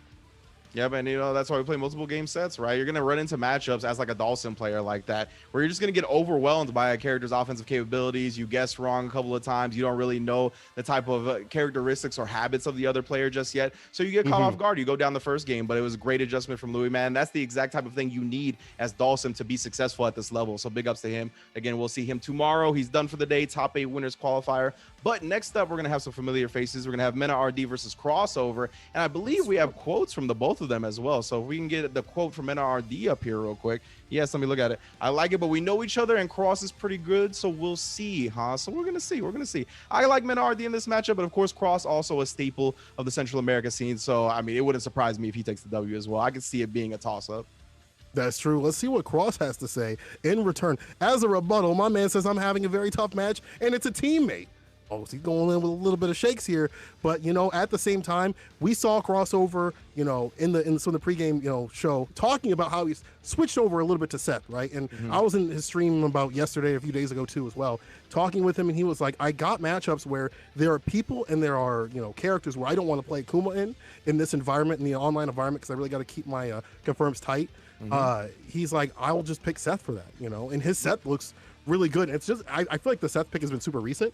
So for him to get this far, you know, with that character, to kind of flesh that character out this strongly, and also have V-Trigger 1 and V-Trigger 2 on the deck too, he's one of those dudes. He uses both. Oh, okay. Right? Like, I feel that. He knows how to use both. He's been studying both. So to have 2 strong characters, I think is very important. And to have characters that you're like, maybe not, you know, maybe not for matchups, but for players, like that's a very smart thing. It kind of reminds me of like Knuckle Dude, you know? Yes, absolutely. Yeah, and I really like the Seth pick, considering he did play Akuma before, and he talked about kind of shying away from that pick just because of the inconsistency of like confirming online, right? With the low medium pick, you really need that on deck, because if you don't, you're going to end up being heavily punished, right? Akuma, if you commit to the Tatsu, you're just going to be smoked. So I think with Seth, it gives him a little bit more freedom, because Seth, you can just kind of like harass with the spin kick. You can like buffer from long range with the crouch medium punch. It's a medium spin kick. So there's stuff like that that's going to give him a little bit more leeway, let him relax a little bit more in the neutral game. So I like the pick. And then on the other side, of course, we got MenaRD. I mean, Capcom Cup champion. So there's not much to be said about that man, for sure. We know all about him, 4th place. You know, last time, this time he's gunning for first. I know he was saying like, you know, it is what it is. You know, what happens, happens. But I feel like there's an undertone of that, like, I'm still a competitor. I'm still going to play my best today. I'm still going to showcase what I can do and try to take it all the way. But this is going to be a Bandits team kill right here. And we're going to see Akuma versus Abigail. All right, picking up the big boy, the big boy out here. Yeah, I messed with that. So we actually are going to see the Akuma from Crossover. And, you know, they both mentioned the fact that they're teammates here. And that's a big thing to watch between teammates, right? When players play each other a lot, when they're sparring partners, there's going to be a lot of unorthodox decisions being made in the match. There's going to be a lot of decisions that are outside the box, just to try to catch the opponent off guard, because they're so used to their tendencies. I really like that style. I mean, that's the great thing about fighting games. Having that, you know, that extra layer on top of things. What a crush on the anti-air, trying to get the buff on the medium. But here's the back fears from MenaRD to put him in the corner, and the command grab.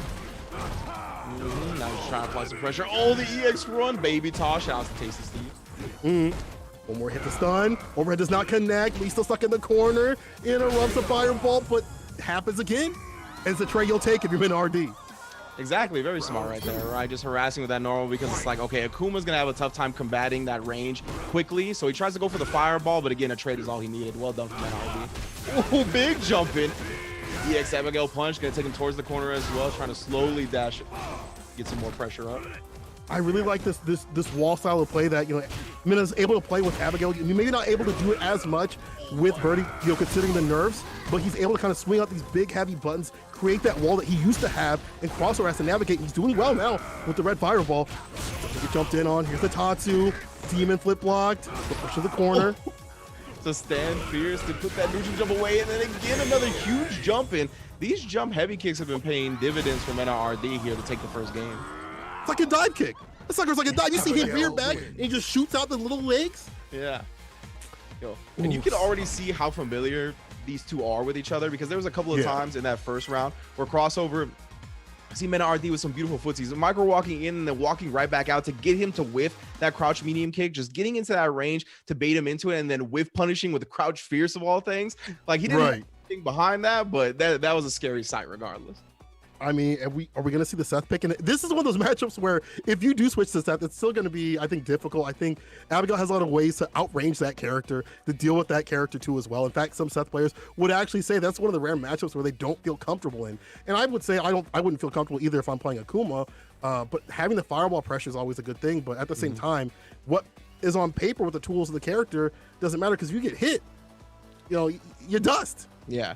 And you know, those jump heavy kicks didn't come when he threw the fireball, but that might be just a thing he's worried about, right? Like, they'll open him up to more of that, and that's already been something that's cost him a lot of life so far in the set. So maybe just taking that option away, making him think about something else would also benefit him as a player, but we'll see what Crossover. Obviously, he knows himself better than we do, so we're going to see if he sticks with the Akuma or goes with the Seth, makes some type of adjustment here.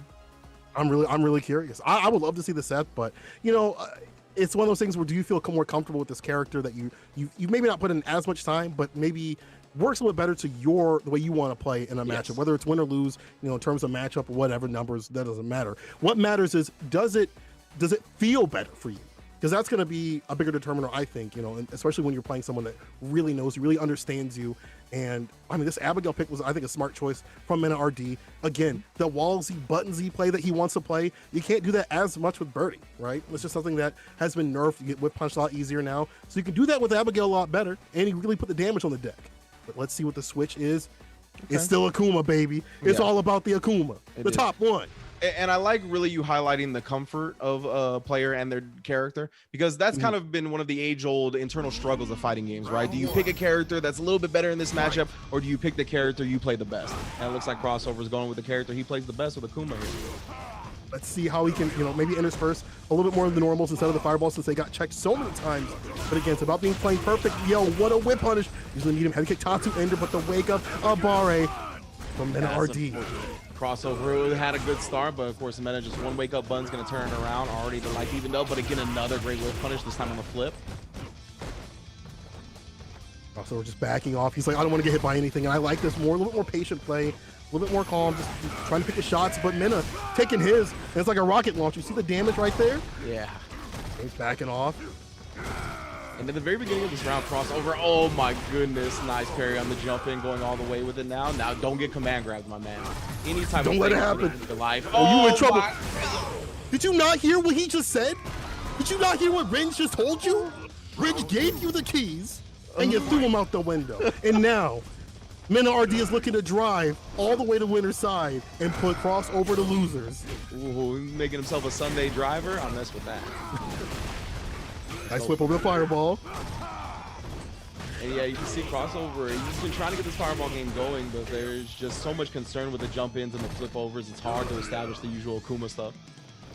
Oh my goodness, and again, see, backs up, gets in the fireball range, one jump in. Now Mena has a fat life lead. The fireballs, you really got to be on point, because if you miss, it's going to hurt. Got to be super careful if you're crossover. We haven't really seen too many trigger activations. Here it is, off the fireball. Connects. Gets a demon palm. Gets a throw. Got to be careful. I see that CA at the bottom. Yeah. You can't whiff. And that was a smart throw from crossover as well, because Mena had such a significant life lead right there. He's not going to risk getting counter hit. He was going to take the throw 100% of the time. Oh, just outside range, gets duffed in the face for it. But yeah, CA at the bottom, that could definitely help out crossover. He's got to get some more damage on the deck if he wants a CA, or even, it doesn't even matter now. We're going straight to the CA if he wants to use it. One more good confirm. I think the armor's going to blow through. Yeah. And it will. Crossover saves himself from that match point, from MenaRD taking it. Super smart. It cost him his whole meter, but I mean, if there's going to be a way to answer that EX run, it's going to be a super like that. So beautiful stuff from crossover right there, keeping himself alive. Now, yeah, he's going to feel a little bit more liberal with the fireballs. He doesn't have to worry about the CA or anything like that. Yeah, it's going to be a little bit for that, gears up again. Mena just still walking him down, though. And if you're Mena, you can take a few fireballs here and there to read the pacing. And just as I said, you get that jump heavy kick, the missile kick, the Abigail punch, and now crossover stuck in the corner with the parry this time, coming out instead of just blocking it. I love that parry on the flip, and then the back fierce to catch him out of the sky. Oh my goodness, crossover is looking sharp. Oh no! Sharp actually fails the hit confirm and no V trigger to make that save. Oh no, my friend. Ringe, this is unfortunate. This is an Oki situation for a big boy like Abigail. MenaRD just needs that one hit to put crossover into losers. He can play nice and safe right now. It's all in his hands. Yeah, crossover, he's going to be looking for that V-trigger activation if he can get close enough. But yeah, long roll, but this is Akuma. This is Akuma. Yeah, I like him going raw right here just to get a little bit more freedom with the fireballs, because he can go with air fireball now as well. A little bit more ways to approach the Abigail, because just coming in, and getting harassed by that crouch medium punch is not going to be the way, but this is. Hard knockdown. Hold this. Let's see the CA at the bottom, trying to find that confirm. This is how he won last time, but he's going to spend it for the EX. He is. A lot of bar. Oh no. Oh. He's the tap. Oh no, V-trigger activation. And the low to do it, creasing up the shoes as MenaRD sending crossover to losers. Man, that was difficult. Dude. Oh. But yeah, great stuff from MenaRD, able to clutch it out as per usual right there. Is what we've come to expect from the man, so he's going to be moving on to top 8 winners as well. And yeah, when you find yourself in that spot, right, where you got on the magic pixel of health, you're up against a command throw character. He doesn't even need a command throw. You just a regular throw. You don't want to jump out, because if you neutral jump, you're just going to land on a normal and die anyway. Like, it's just a very rough spot to be in. So good stuff from MenaRD, putting him in that checkmate scenario. Crossover fought very valiantly. I really liked his adjustments in that second game. It looked like he was going to force a third, but just came up a bit short. Hey, man, it happens. He still got the losers run to make, but it's a shark takedown there. And speaking of down there, we're going to move on to some other matches here. We have some quotes coming up from our next players, as you see on the bracket here. Kusanagi versus, Senior Aguilera. But here's the thing. Scratch that name. That's El Tigre. I talked to the man in the chat. He said that, he's got that name as a joke, but that is El Tigre, people. Okay. Don't let the name fool you. Also, then Hermes versus Joshi. Coming up after that, we got some thoughts from Kusanagi and El Tigre, coming up on the screen here as well in a second for you guys. And it's, Kusanagi says, I think it was pretty bad luck for both of us being sponsored by the same team and all. And I play a lot with El Tigre. So both knowing each other so well, it's a coin toss. Yo, that picture is so fire too, with the sick. AAA mask. I know about that. I'm a wrestling head, son. So good stuff to Kusanagi. But of course, Aguilera, El Tigre also with a quote for the match as well, I believe. Coming up right now, he said, "Too bad we're teammates and among the few Mexicans and winners, and Sakura is a tough matchup." So he's a little bit concerned about this as well. And again, teammates. El Tigre is actually one of the people that I met last year at Thunderstruck, who told me about the AAA promotion, the actual collaboration that they're doing in the first place. So it's really cool to see them representing more with the mask and just the luchador heritage. I'm a big fan of that. So it's really dope to see. Dog, I'm a big fan of anyone showcasing their personality through, their play, stuff like that, or outside of the play too as well. Really putting them airs on. And my man was like, I have this name, but I'm like, listen, I got to call you El Tigre, man. Yeah. I got to hit you with the El Tigre. All right, I got to. That's what I've known him for. That's what the people know him for. And El Tigre going to be going up against Kusanagi, the second placer of last CPT Central America. So let's see if Kusanagi has done a little bit of homework to get that first place spot, to fight your teammate again. Difficult thing, right? You got someone who knows you, who understands you, who you train with, and to meet them in the bracket, even if it is winner's side, it's a tough call right there. It's unfortunate. It might actually be a coin toss, because it's all about who's on the day and who's going to be on the day today between the two. Let's find out as we get into this winner's side match. Kusanagi versus El Tigre. Yeah, I just saw Kusanagi's facts too. Always Lucha at the end. Oh, he's after my heart, my man. Let's see what he can do with this Sakura play. He got top 16 for you, dog. He did. All right, already to the corner. That's a fortunate medium. I like that. Anti-air gets a throw. Kusanagi got to find a way out of the corner. No go right there. That's a stop sign. Now, oh yeah, you can see Kusanagi trying to whip with the crouch light or the stand like, excuse me, but now he's just got to deal with this pressure. Get sunset wheeled again. Verge of stun. What's going to happen next, bro? No whip punish there. And EX, as soon as he blocks a jump in, that was smart. That's the Kusanagi trademark, man. It's hard to place this man's rhythm. It's hard to figure out what they want to do next. And that could, help and hinder.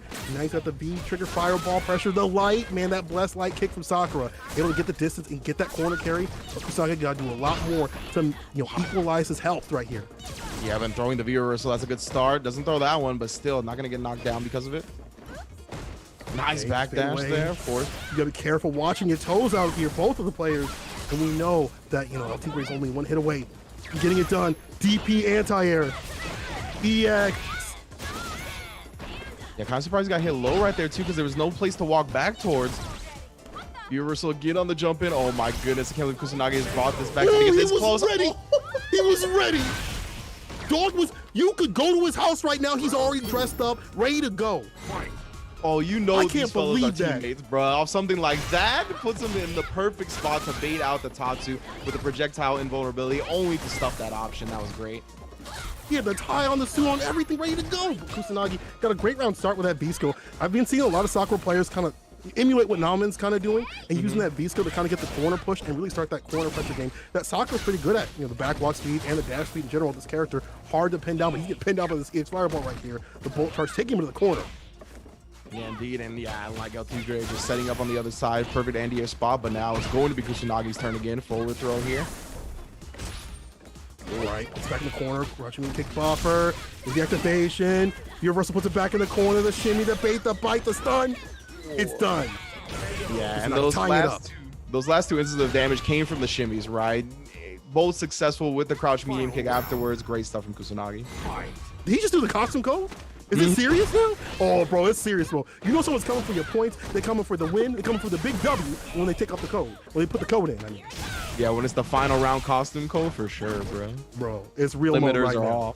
off. Brush follow a B skill. That's what I'm talking about. Push through the corner, but the wake up. See it? You see Sakura's face. She's like, I can't believe you just did that. I can't believe you just did it.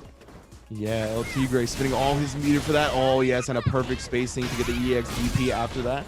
Crush counter with the sweep as well. Dash to get him towards the corner. Want the fireballs. Oh, calling him on the other hand, on the other side. Gets up the road. I'm telling you, that walk speed, that dash speed of this character, able to continue the pressure so much. You have to be aware. But here's the activation feature at the time. Laura can get in those pockets at any point. What's in your wallet? Says El Tigre. Yeah, the El Tigre wants it. Trying to commit the robbery here. Oh no, another EXDP from Kusanagi.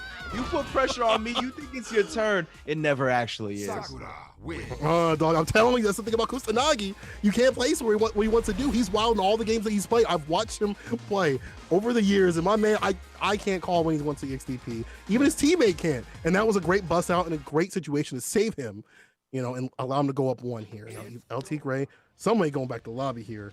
And we are going to find out if there's going to be a character switch or just a second to ice the person down, right? Yeah, I think Kusanagi does a real great job of really sensing the desperation of his opponent. Not even in the sense of when they're down, but like anytime that they're really gonna apply pressure, like it's super like 99% sure they're gonna apply pressure, because like off of that jump in, right in the very first round where he blocked the jump light kick and then DP'd afterwards, it wasn't just the fact that he blocked the jump normal, it was the fact that he was on the verge of stun, right? All he needed to eat was one more light button and he would have got stunned right there. So of course El Tigre is gonna try to apply some more pressure because he only needed something that required very little risk to get that stun in the first place. So I think that was a great sniff out from Kusanagi on that first DP, and then at the very end right there as well, right, you actually have the opportunity to steal the round, have that offensive momentum, and he just wanted to keep carrying it. And Kusanagi knew that as well and stopped it immediately. So that was really good. Really good 2 EXDPs from Kusanagi. I mean, you know, other people might look at that and be like, "Wow, that's wild." But as you said, calculated, understanding the moment that where you need to bust out, the idea of when to bust out too, and like what could happen, you know, is probably secondary to Kusanagi. He just wants to be able to, you know, work with that moment. He's like, "Listen, this is gonna work. I feel it's gonna work, and I'm gonna do it." And now Kusanagi is up 1. It's worked out for him. He also has a lot of character knowledge. You saw the tops to the bolt before. Yeah. Let's see if there's any more on, you know, in response from, you know, El Tigre's side. Yeah, most definitely LT Gray not out of this whatsoever, especially with this star. Huge jump in here. All right, follows him. That was great. It's back in the corner, raw Tatsu. That's unfortunate right there, but he still gets blocked. Here's the pressure from LT Gray. And now disrespecting the EX Fireball. He's going to have more plus frames on that Fireballs. If he's going to get it off, doesn't look like it. Trying to jump out and avoid this command throw, which just ended up, oh my goodness, the one time he doesn't want to jump anymore. EX Sunset will. But wait, the light kick buffer is here. The bless button, but the medium kick gonna check him coming in, closing the door on his face. LT Gray answering back and getting that great, just holding that great healthy lead that he had, which I love to see, right? We've seen kind of the back and forth between the two. LT Gray got a little bit more, you know, a little more calmer on the approach and just making sure that it's not taken away from him. Yeah, exactly. He did a great job really managing any type of options that Kusanagi could have done on that last round. So we're going to see right here, though. Now he's the one in the corner getting thrown 3 times. Finally, wow, that stand light kick did not connect. One of the rare instances where it didn't have enough range on it. Push back on the counter hit, I think, pushed him out. And now it's time for LT Gray to rob, to get in them pockets on the other side. The cross-up, that was dirty. EX, and then the DP ender right there. LT Gray. I'm sorry, man. I got to keep calling your name like that, dog. I got to keep calling your name like that because you off the rafters with this stuff. I was going to say, everybody's going to keep calling his name if he keeps performing like this, bro. He's on his way to top 8 winner side. But, of course, it is 1-1, right? So as much as he's on his way, Kusanagi is as well. And it looks like we're going back to the character select, just reset the momentum a little bit. Because this is a very, I think, momentum-heavy matchup, right? Obviously, Laura in general is a character that can just steamroll you as soon as she gets started. But on the other side, I think Kusanagi also is very good as a player at really building on momentum and making it hard for the opponent to get back. So I think both of them just kind of want to reset a little bit, try to go into this third game zeroed out, balanced out, if you will. Right. You know, just kind of stem the momentum, stem that pressure from both of them. And, you know, maybe Kusanagi's kind of just thinking about back to like the old training days when they were practicing. What were those habits that he had? What were those things that I can exploit? What are those things that I can pull out now? Because you got to do something. You don't want to be in losers. You don't want to be stuck in losers. Nobody wants to be stuck in losers, especially when there's, again, only one spot in this CPT, in the regional thing side of things for this entire like, you know, CPT Pro Tour, right? Like this is the thing. Like you want to make sure that you go into this looking nice on the winner's side. Yeah, you want to have an easy Saturday, right? One set, boom, knock it out, get into the grand finals, or not into grand finals, but in the top 8 tomorrow. Just relax and watch everybody battle it out in losers bracket and see who you might face tomorrow, right? You just get some more lab time, get some more study time, but that all depends on actually winning your top 16 winners match. And right now we're going to see who drops down to that shark-infested losers bracket and who actually does get to start their studying a little bit early. You know, one of the best things I would have to say is that you win your winners match, and then you just sit in the rafters in the stands watching everyone get pieced up. Obviously, there's some research there, but you know, having that relaxation, you're cheering on in the chat. You're like, yeah, y'all got to go through this, and we are gonna have to wait a second as they pick the grid on accident. But you know that tends to happen. I mean, it just happens. I like that you mentioned chilling in the rafters, though. We're like Sting in '97, bro, on Nitro, bro. We're just staying. We're just in the rafters watching. What's the NWO going to do down there? What's the losers bracket going to look like when it's all said and done? That's definitely the most enjoyable part about winning that top 16 winners match.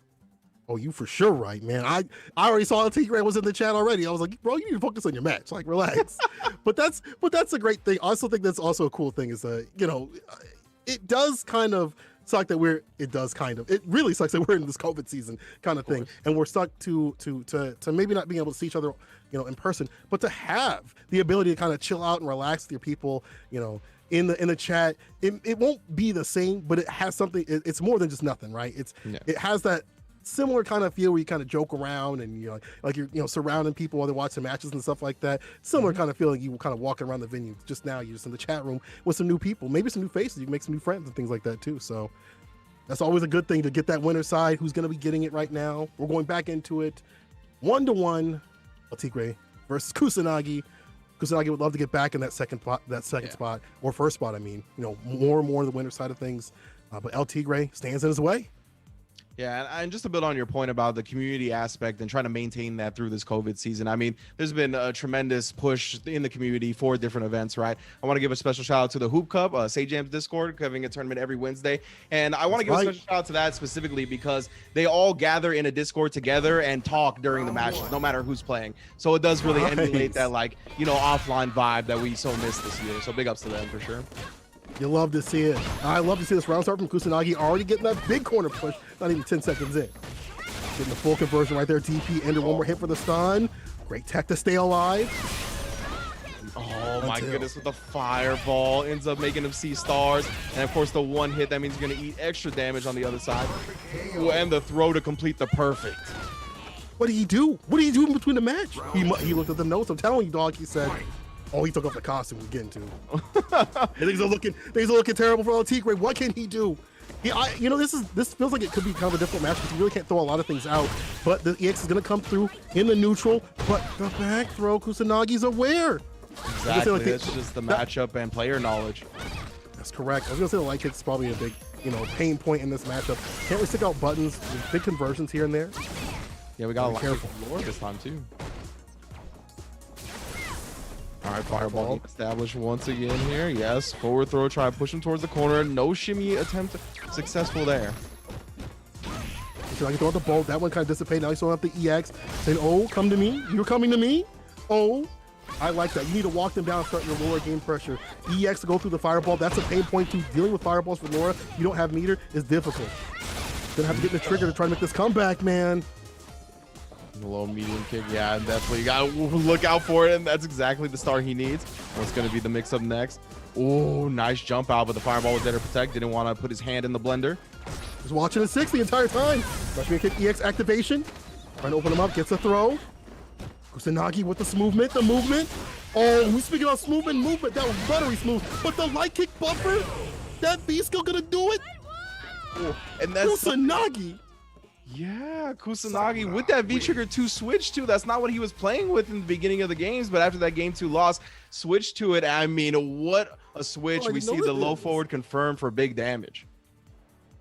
Bro, Kusanagi got a lot more movement base, got a lot more just like trying to bait out something, trying to bait out some of the normals and things like that. You see a lot more whip punches off the light. That's the bread and butter of how soccer wants to play, right? Like you stick out a button, you better be careful with it because she will whip punish and go into the corner carry or the damage, things like you saw right there. So big ups to Kusanagi, moving on to the winner's side, putting El Tigre down in the losers. Not out of this just yet though.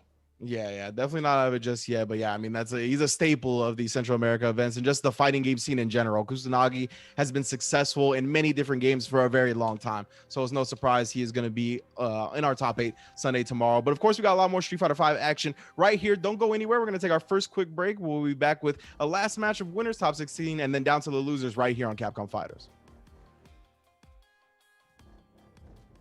Counter hits are highly common in Street Fighter 5. As they occur in almost every round.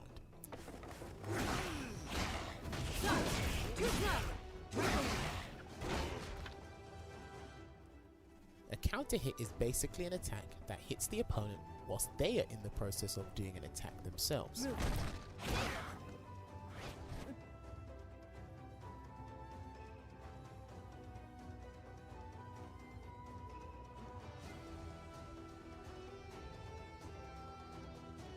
When you land a counter hit, you are rewarded with more damage,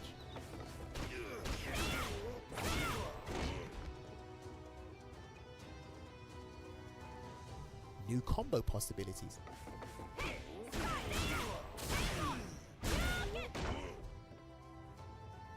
and potentially additional effects.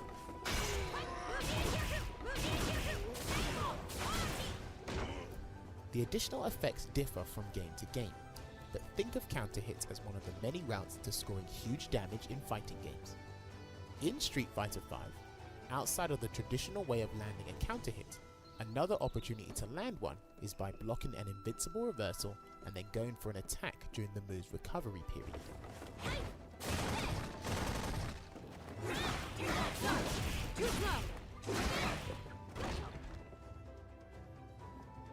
Certain moves leave a character in a counter hit state, not just invincible moves, so it is in your best interest to try and take advantage of that situation.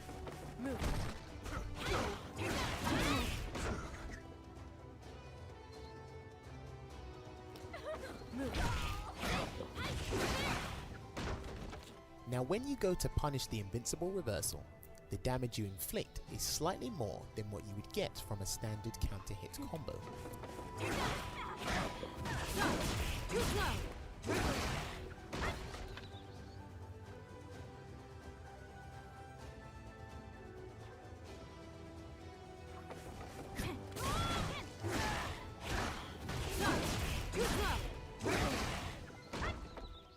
This is a change that came about in the 4th season of Street Fighter V. One more thing to note is that if you go for a counter hit using a heavy attack, then you will cause the crush counter effect.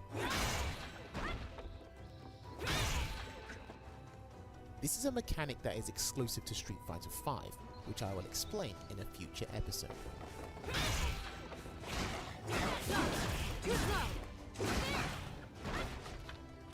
The majority of attacks in the game have the opportunity to connect as a counter hit, and the mileage you get from those certain counter hits is devastating.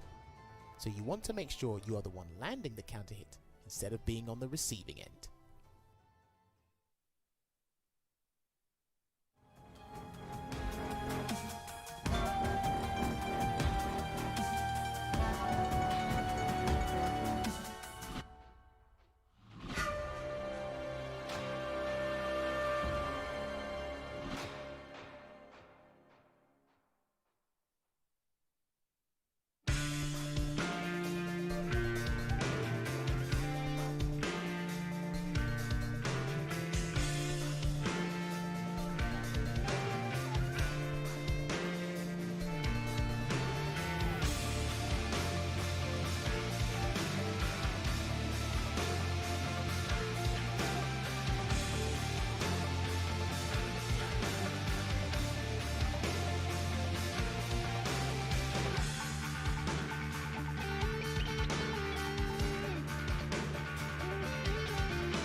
Welcome back to twitch.tv/Capcom Fighters. We are live with that Street Fighter V, baby.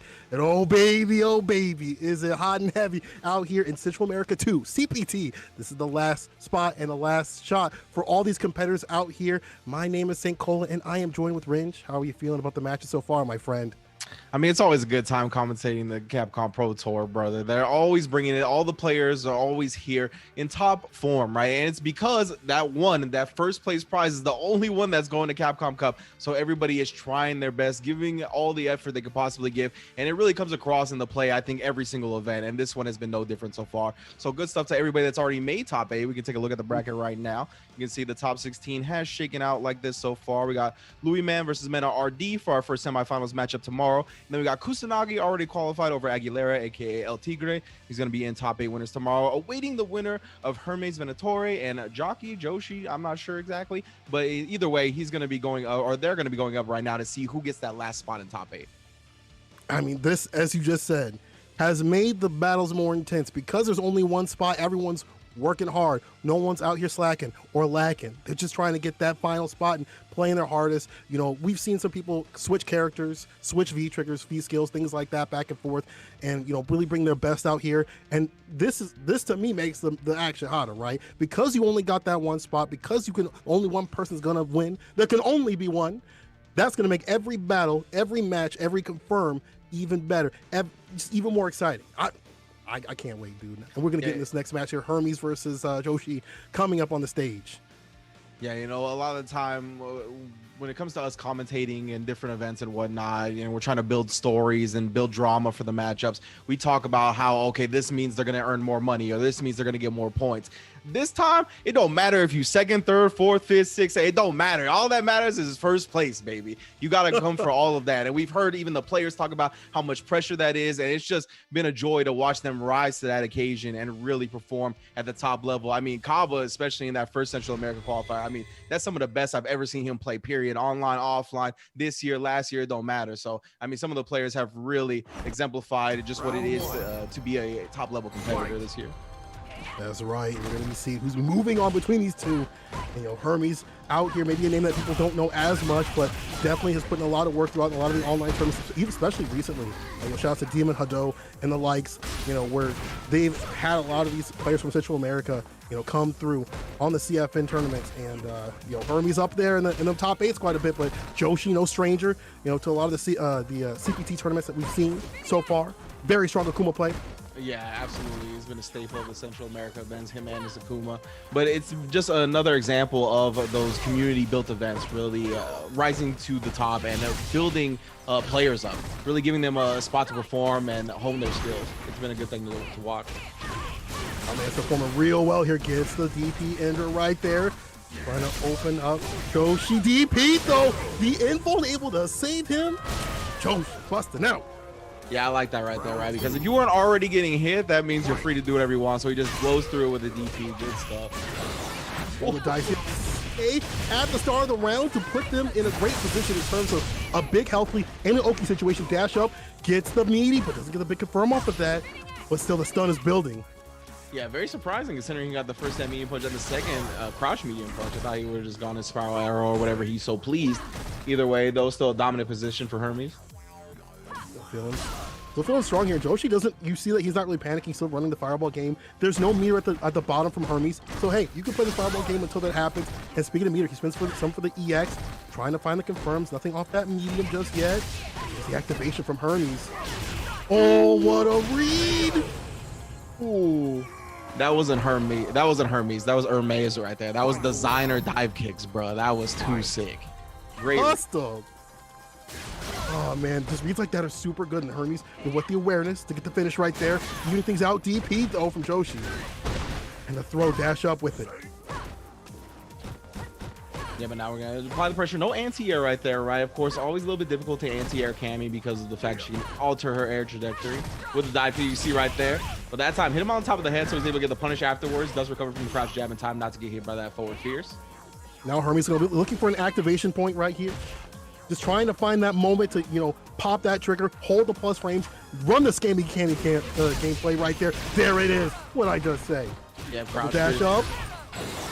Ooh, and then gets caught flinching. Gonna make him pay for that dearly. The lights into the spiral arrow, into CA. Things are looking dire right here. Oh, you thought he was going to the skies? Joshi on the ground, just stay solid with it. He's like, I'm just going to play nice and patient, but will this work out? You got to make a big comeback here. I see the bar at the bottom. How are we going to cook with it?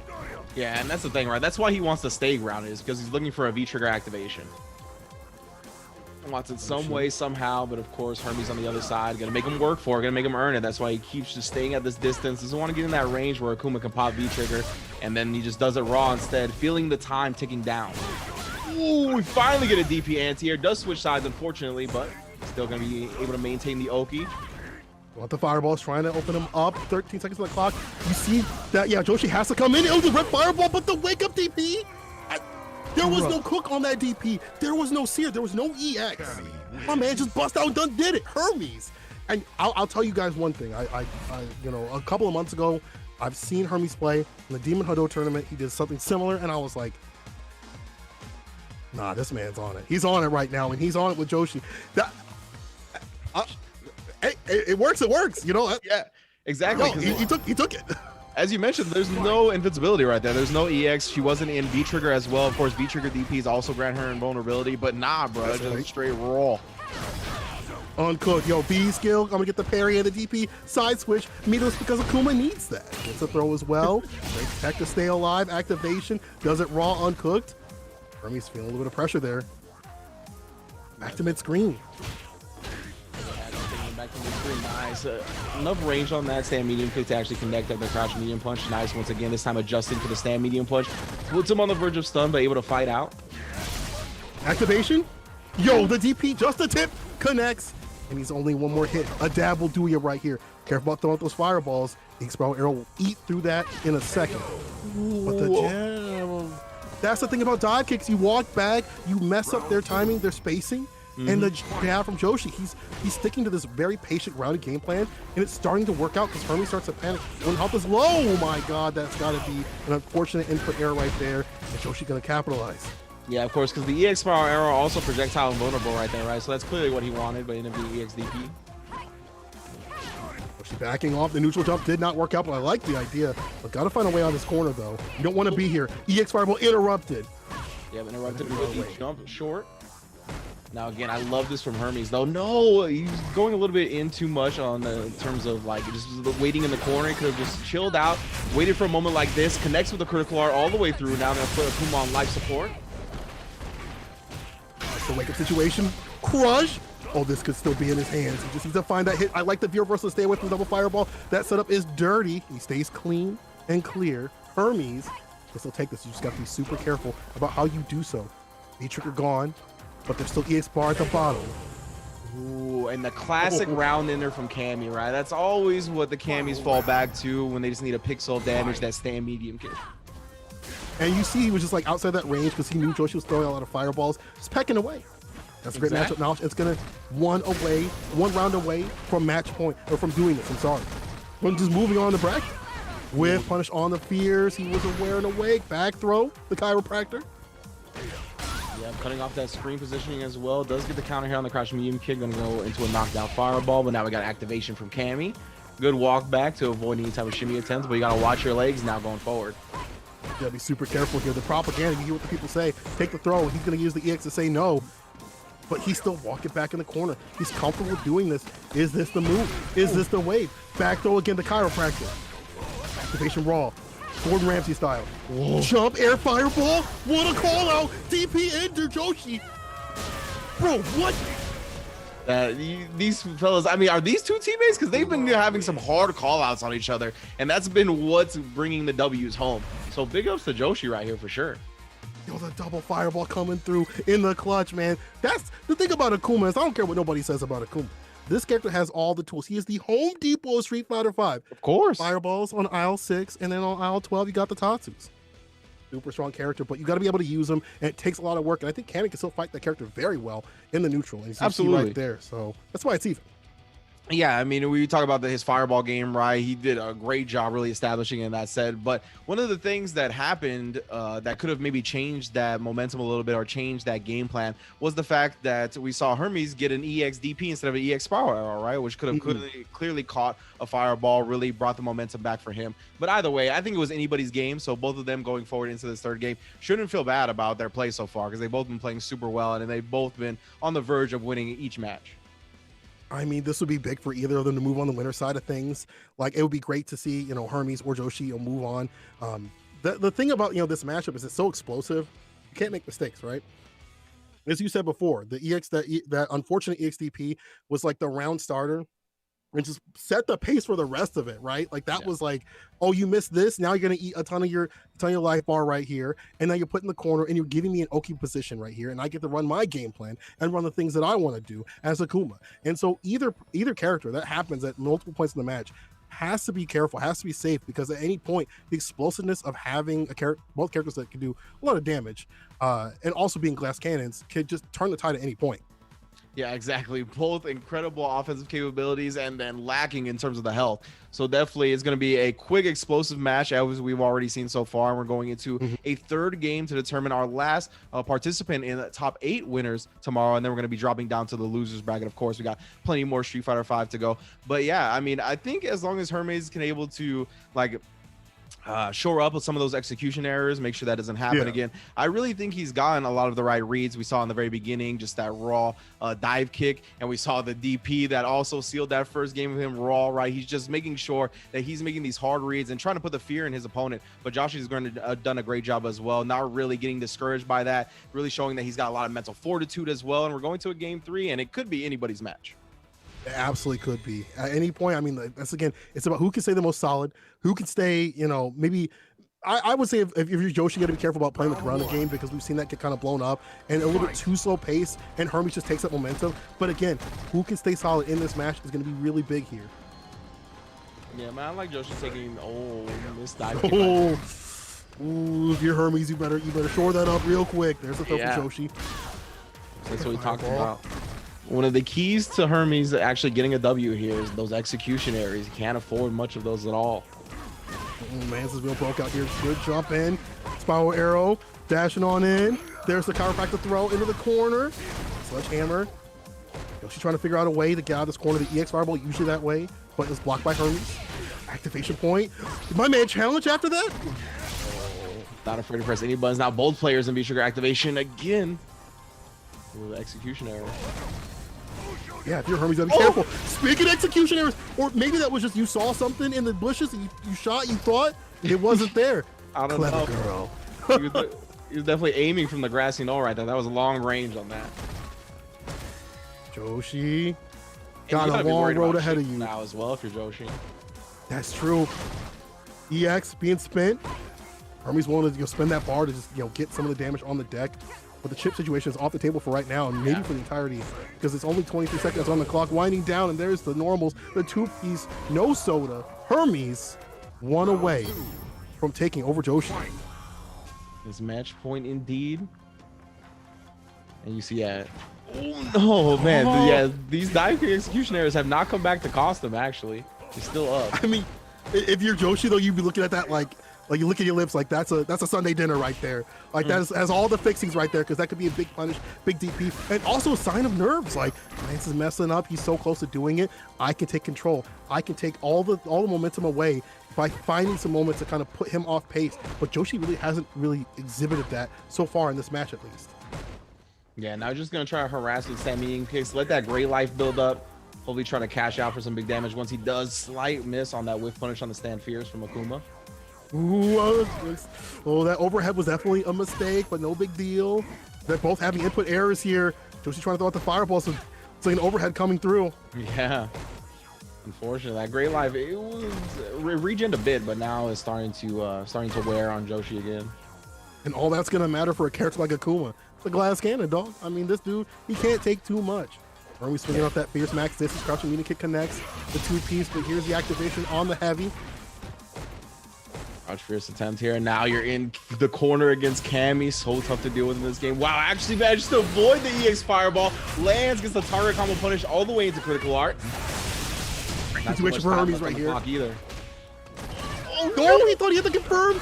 Oh no, don't let it be like this. 10 seconds on the clock, winding down. What will Hermes do here? Activation as 6 seconds are down. But Hermes has a significant life lead. It's all to Joshi, and it's not going to happen as Hermes takes it with a time over. That slow and steady pace actually worked out in favor for Hermes, not for Joshi. Yeah, very nerve-wracking ending to that match, 100%. Like right there, Joshi had to make damage happen very quickly, right? So I think that's why he was really committed to some type of strike for it to start, right? He tried to set himself up with the fireball, try to get in there very closely, safely, compactly as best he could have. But I think better off was trying to get a throw very early, because at that point, right, Hermes is going to be concerned about not giving up something big. So I think maybe a throw puts him in that range to where one more throw will end up killing him. And then it's kind of like a little bit more of a 50-50 there. But instead, he kind of tried to establish more of a strike game. And then we saw the Abare as well from Hermes. He found that one opening and didn't let that pass him by. So great stuff from Hermes. Yeah, and in that situation, I'm saying what I think should have happened. But like when you're in that situation, it's so hard to come up with those decisions and to really make the optimal choice in that scenario. And who knows, I could be completely wrong too. So big ups to all the players. Hermes barely clutching it out, is going to be moving on to top 8 winners, but definitely big ups to Joshi as well on the Akuma. I mean, like we said before, one spot. there's not, you don't get anything for second place. And we're going to take a look at, here's the bracket. Kusanagi, waiting that top 8 side, waiting for his opponent. It's going to be Hermes, as you see, as it pops up there magically on the screen. So those two will be fighting tomorrow in top 8. Let's take a look at the loser side of things. Our top 16 bracket. We have Bushin Master RD with the Zeku pick versus Gran Totokai. The winner of that's going to be fighting off against Joshi. And then Hokuto versus 8 going off to fight. The winner going off to fight against El Tigre. And then obviously Aeon versus MJ Gamma versus, and the winner is going to be fighting against Crossover. Then lastly, SH Rastic going to be fighting off against Mono. And the winner of that is going to be fighting off against the Evil. Yeah, it's going to be good matches all throughout the day, of course. As we continue on, it's going to be our first losers bracket action. And we actually have some thoughts from the players as well. It's going to be first up, it's going to be Bushin Master RD, of course. Going to be coming up against Gran Totokai. And you can see right there, Totokai is a good player, but I've beaten him previously. I hope I keep up the good luck. So we'll see. Bushin Master seems pretty confident, right? He's already defeated this player before. But of course, the bright lights are on. We are in a tournament environment, and anything could happen. So we're going to see if that continues, so to speak. Let's see what his opponent has to say up on the stream here. Bushin Master RD, in my opinion, he's the best Zeku in Latam. And we have trained together a lot. We kind of go toe-to-toe with each other. I feel anything could happen. Looks like Gran Totokai a little bit less, less confident. He's more on the side of anything could happen. But sometimes you don't want to be overconfident when you go in. And also, I want to note something before we're going to get in this match real quick here. But while that happens, Gran Totokai, someone clipped this, during his top 16 qualification, his mom actually came into the stream and congratulated him. And, was happy with him as he was cheering on the going. Man, that made my heart flutter, dog. Man, I saw that, and it's always good to see the parents support the players. I was going to say, how wholesome, dude. I wish I would have saw that. That's amazing. So, he's got the support of his home life as well, backing him up here, going up against Bushin Master RD, who's an incredible player as well. So, I mean, whoever survives, they're not even to top 8 yet, right? This is just round 1 of top 16 losers. So they got to go against whoever lost in that top 8 winners to get there as well. And this is going to be quite the test just in that first round. But, I mean, I can't wait for the Zeku from Bushin Master. I'm a big Zeku fan, so I want to see what he brings to the table. But Totokai, of course, having that support from his mom coming through, that's a wholesome story. And I mean, it's tough for me to root against that, you know what I mean? So it's gonna be a good match.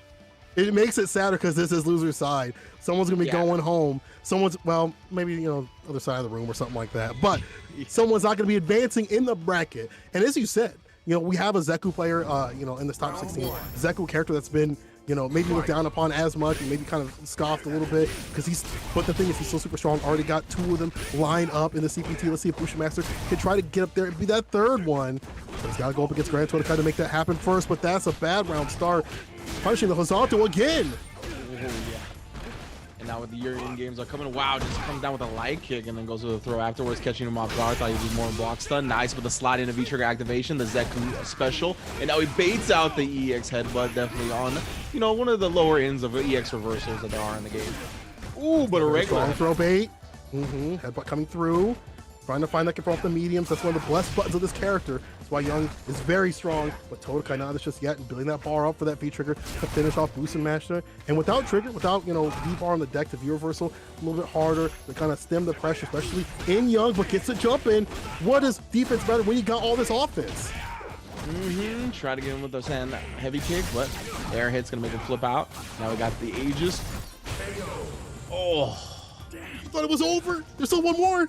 Very smart stuff very smart stuff from Totokai right there, right? Just staying with the crowd shorts, knowing he just needed 1 pixel of health to get the W. Runs underneath. Gran Totokai. All these plus frames. He's ashing. He's coming to the skies. I like Gran Totokai going for this air approach because that is one problem that young Zeku has to deal with. Is dealing with air approach. He doesn't really have an anti-air, right?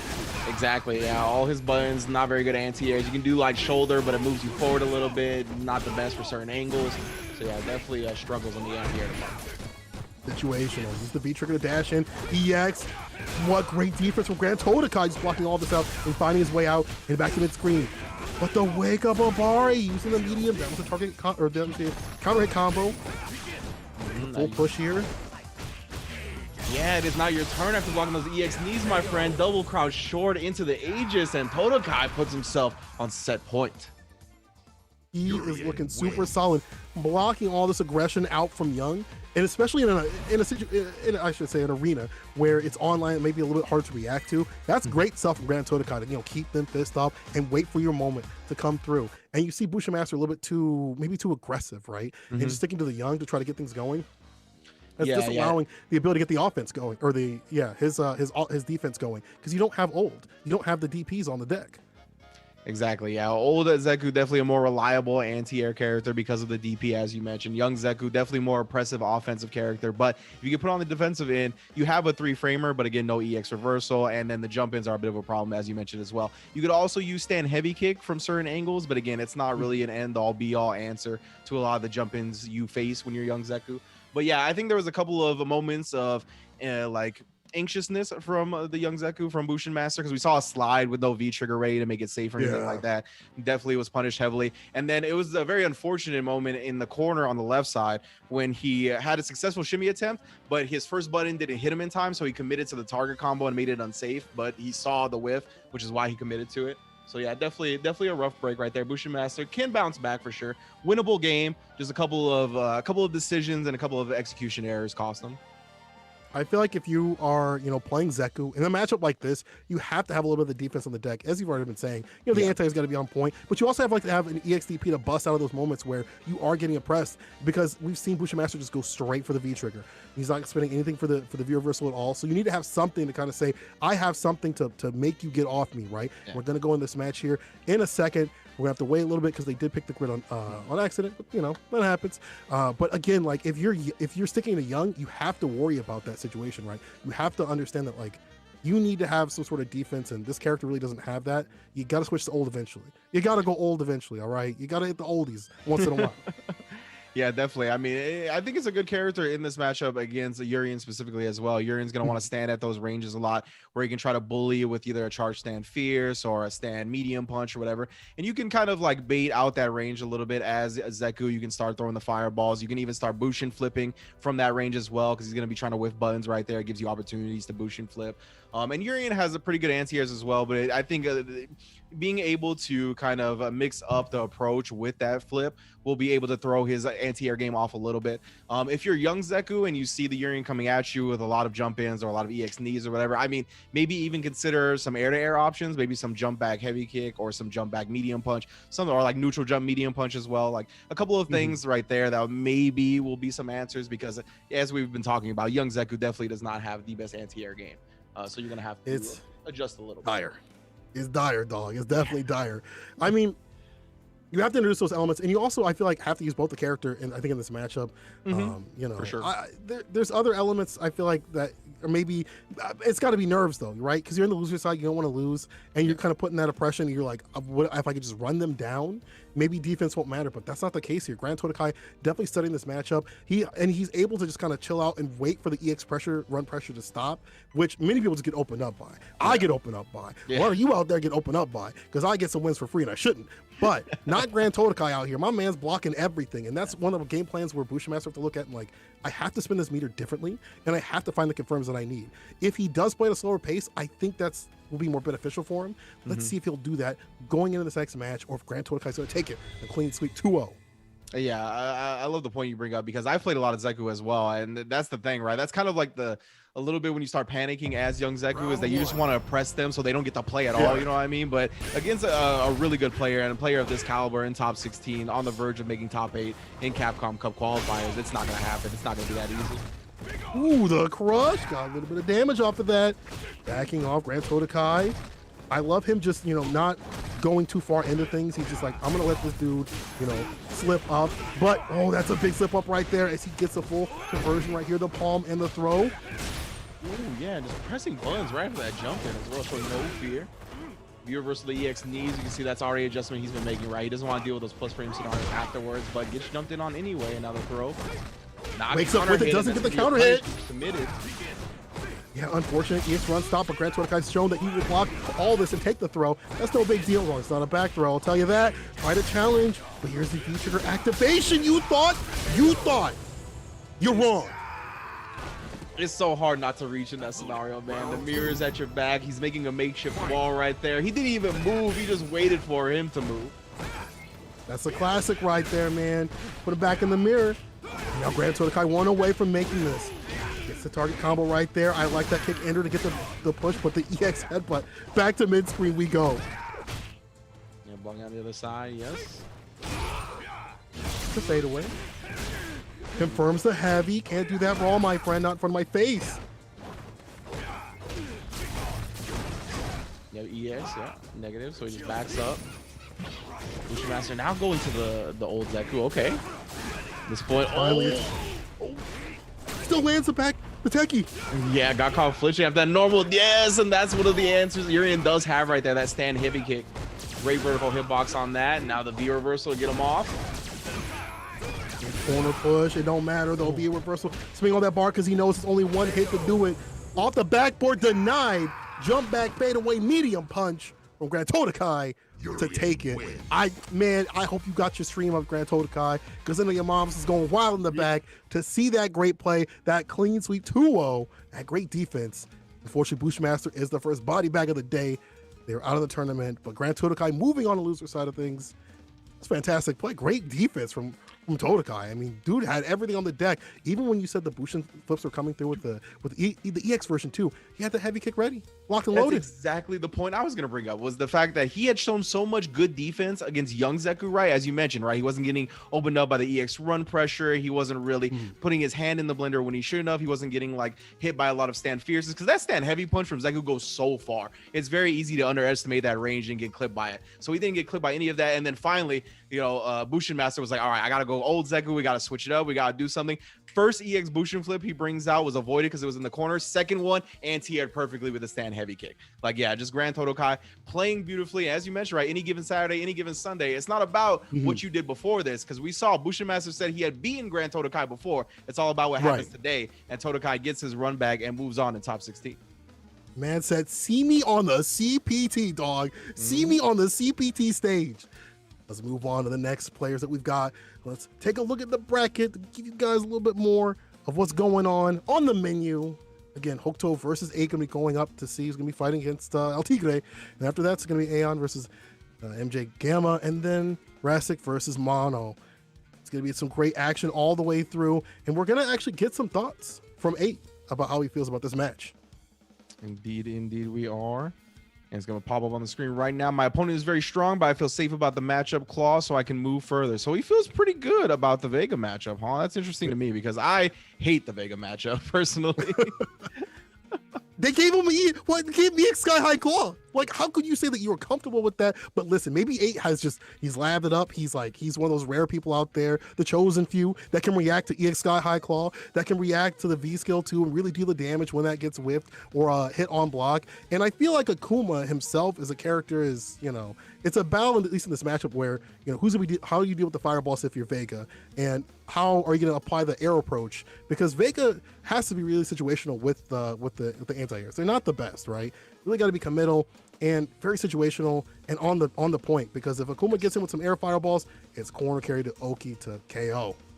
Yeah, I think that's probably why he feels comfortable in this matchup, is because obviously Akuma, as you mentioned before, Home Depot of Street Fighter characters, right, has everything that you could possibly want, and it's all about how you utilize those tools. And I think that's a huge plus to the character. I think that's why the players that play him, I think that's a big reason why they do it, is because they usually Akuma has an answer for anything that gets questioned, but you just got to make sure you utilize it properly. But in this matchup specifically, I think he even has more tools because of the fact that he can do air fireballs or demon flips, or he has these other approaches from from the sky that's going to make Vega's life, which is already hard when it comes to anti-airing, even more difficult. So definitely something to look out for as we get into it. And it is going to be Hokuto versus 8 for a spot to move on in round 2 in losers top 16. Remember, they're not qualifying for top 8 just yet as well. Round 1.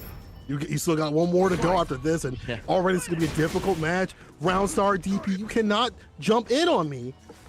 Yeah, that's 8 round start. Go ahead. I was gonna say, like, I mean, if you are able, if you do a statement like that, round start the DP, I love that. Showing you got the entire game on the deck, because you definitely have to stop the air game from this character. Yeah, I thought it was interesting that Hokuto started with a jump, right? Instead of waiting for Akuma to take to the skies, he was doing it first, but 8 was the one ready with the anti-air. Oh, the skill too, though. You mentioned it at the beginning. And the second one landed. He was gonna keep throwing it out till it lands. He's got the V trigger too as well. The parry. Be careful throwing out the buttons here, because there could be a big follow-up, but that V skill being denied with that close range fireball pressure from 8. Wow, great anti-air right there. No crush, luckily. We talked about how nuanced those Vega anti-airs are gonna have to be. Already showing it. Oh no, it's not gonna connect though. Oh, that is so unfortunate. Wasted all that bar, and it actually comes out, but no big deal. Says, hey, I'm gonna clean this up anyway. Wow, just dashes up and command. You'll blow the back out like that? Cross up? Hey, try to finish things off? Oh, bruh. That whole round was spaghetti, no meatballs. Yeah, the way even it ended, right, man, it was so scary right there. Just backing up, trying for a shimmy attempt, didn't bite, and then just walked in and threw him. He's like, fine, you're not gonna bite on my shimmy? I'll just throw you then. Be happy with be really that careful. back. Yeah, I mean, if you're Hokuto, at least, you know, the good thing is, like, you know, it's just like they've used that EX you know, setup right there, and it's gone off the table, right? Like, that's not gonna come through. I'm sorry, the demon setup not gonna come through, right? That's gonna be off the table for a little bit. DP though, 8 trying to swing things back. Yeah, 8 has been excellent on the anti-air game so far. We even see the EX wall dive get anti-air using the back fears, so he's got a lot of answers. It's that max distance off the backboard, nothing yet, just trying to bait something out. He's been seeing the air approach. He's trying to bait some things out with the backboard stuff right there. See that right there? He's like, I wish you would. I wish you would DP this time, because I got something for you if you do. So here's the side switch back to mid-screen. Using that walk speed. The trade. Yeah, a little wonky right there. Gonna be back in front because of the EX wall dive. And now 8 actually on the back foot. For feels like the first time in the set, but he's gonna, get the easy anti-air off the activation. Gotta be careful now. We already seen a demon set up the threat, and then he's got the resources to do it again. He may, you know, we may have missed the first one, but he, you know, it's Akuma. He's got 7 more in the pocket, and then 10 more later after that. This character is definitely not lacking in that toolkit, but it's off the table now, because 8 is gonna go for, gonna spin the EX bar and the overhead max distance from Hokuto. Yeah, I thought there was going to be a confirm in a super, but, you know, 8 spent the bar, feeling a little bit of the pressure from the time, and Hokuto going to take that though. Yeah, really smart play from Hokuto, just kind of whittling away at the life of Akuma last time. Again, we talked about that being one of the main weaknesses of the character, not a lot of health on him. So you can just get these small hits here and there. They're going to add up, and they're going to let you play from the lead most of the round. All right, Hokuto going in for the throw. I like the little chase down that he's doing. You know, that's the great thing about Becky. He's got the great walk speed, back and forward speed, and dash obviously as well. Kind of get the chase down, but it may not matter right here. It's not being applied as 8 is applying his fist to this man's face. Yeah, I really love the way 8 has dealt with wall dives. They've always been the back fears, just like that. It has never been a calling it. Yeah, it's never been a DP, right? Because we've seen Hokuto try to bait out the DP with short wall dives before. So he doesn't want to give him that, just always with the back fears. I think a little bit too late that time, though. Counter hit on the startup of it. Gets the call out, jumps away, EX fireball. 8, gonna activate off the red fireball, trying to find a full combo right here, but Hokuto with a slide to finish. Bro, super smart right it was there. looking like it was. Go ahead. I was gonna say it was looking like it was all in 8's favor, but Hokuto just moving on through. Yeah, the EX roll, right, to get through the EX fireball right there, using the projectile invulnerability of that. You really played upon his opponent's expectations. Usually Akumas can set that out and then pressure freely, decides to go straight through it. And then, of course, because of that extension he had available, able to steal the round off of it, and the game, I should say. So big ups to Hokuto right there. That was a clutch finish. Round 1. That's that matchup knowledge you need, especially at the very end right there.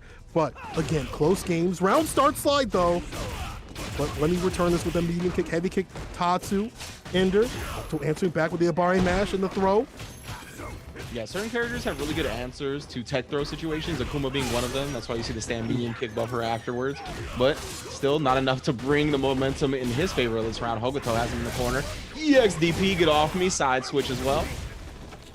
Hold this pressure right here. You gotta make the return right here. It's gotta be a heavy one. I like that. Just walks away from the situation, comes right back, gets a confirm, puts him in the corner. Hold this pressure. Wow. The fireballs, but the throw to do it. Hokuto on match point.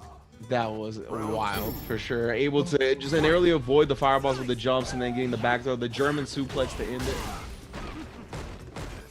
And I just like the ability to kind of like play the 8 tendencies right here. Maybe some of the V skills haven't been working out, but he knows if he lands a few confirms, this is a glass cannon. But careful with those slides, so Hokuto getting punished for that and getting thrown. EX Demon Flip follow up. One more hit though.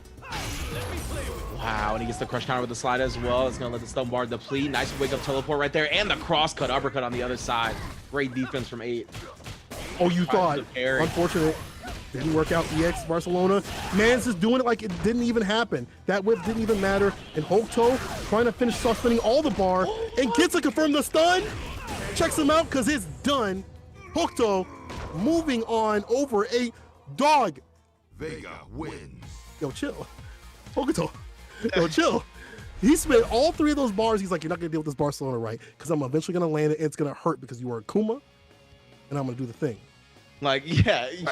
And I mean, just sitting here watching, I felt the panic, right? I feel like as soon as I see this Vega just coming off the walls constantly at me, like I felt the Akuma's like just pressure right there. It definitely was a rough situation to deal with, especially when you're sitting on full resources and they only have a pixel of health left, right? You got to know if you're the Akuma in that situation, you're thinking of some way to chip, some way to put it into this madness. But he just presents such a funky situation to deal with the wall dives that you get caught off guard. You don't really get to pick your spot. And then finally, when you're like, okay, I can pick my spot here, you get counter hit, you get stunned, and you lose the entire tournament.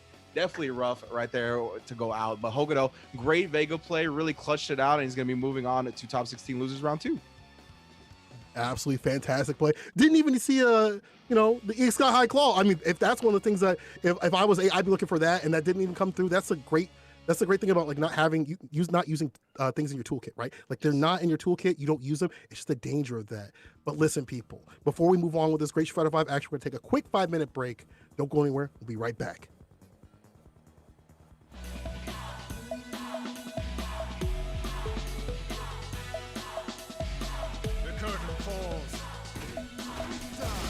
I'll take you downtown.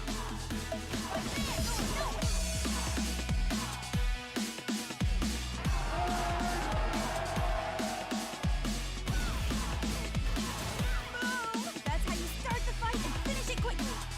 Let's have some fun.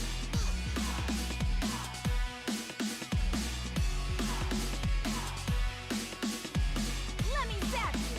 Here we go. Whip up. That's that. Terrific wing.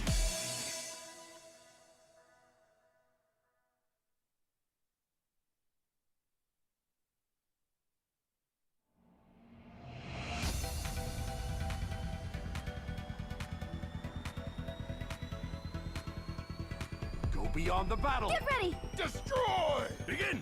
Let's go. Disappear. Kneel.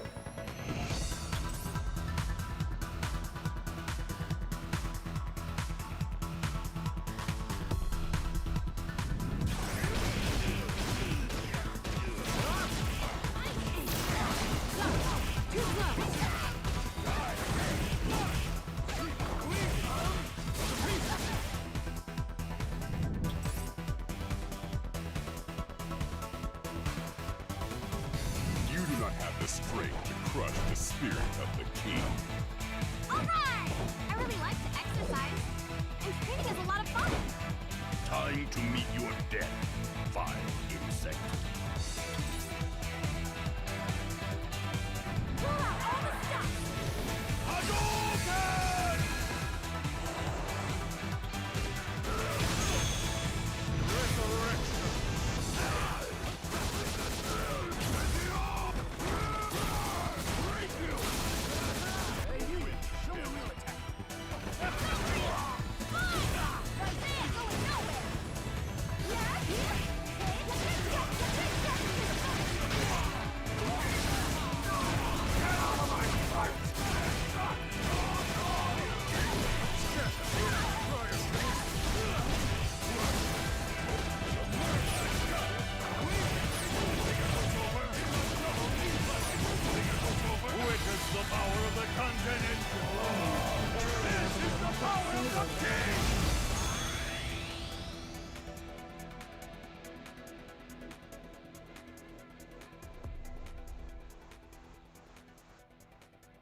And welcome back to twitch.tv/Capcom Fighters. What's good, everybody? And of course, you can not only find Capcom Fighters right here on Twitch, but YouTube, Twitter, Instagram, Facebook, everything is Capcom Fighters. So make sure if you want to stay up to date on the Capcom Pro Tour, of course, all of it is online this year. So if you want to stay up to date, make sure you follow them at those social medias, of course. But we are going to get into it here. I am Ridge, of course, joined by Saint Colin. It's been a great top 16 already. We have our top 8 for the winners side established already, and we're trying to figure out who we're going to see in losers, but we got a lot more matches to go. As you can see, the way the bracket has broken down right here in losers, we have our first half of our first round, I should say, completed. We got Gran Totokai going tomorrow to face Hoshi, and then we got Hokuto as well, advancing to face Senor Aguilera, aka El Tigre. But before we get to that, we got to go with Aeon versus Gamma and Rosek versus Mono as well. So still a lot of good matches. And of course, Gamma, we were talking a little bit about during the break, a person I'm pretty familiar with, actually played a lot in Soul Cal for a little bit of Street Fighter V's lifespan, so he's definitely been a Cammy player for a while as well, but also Bison.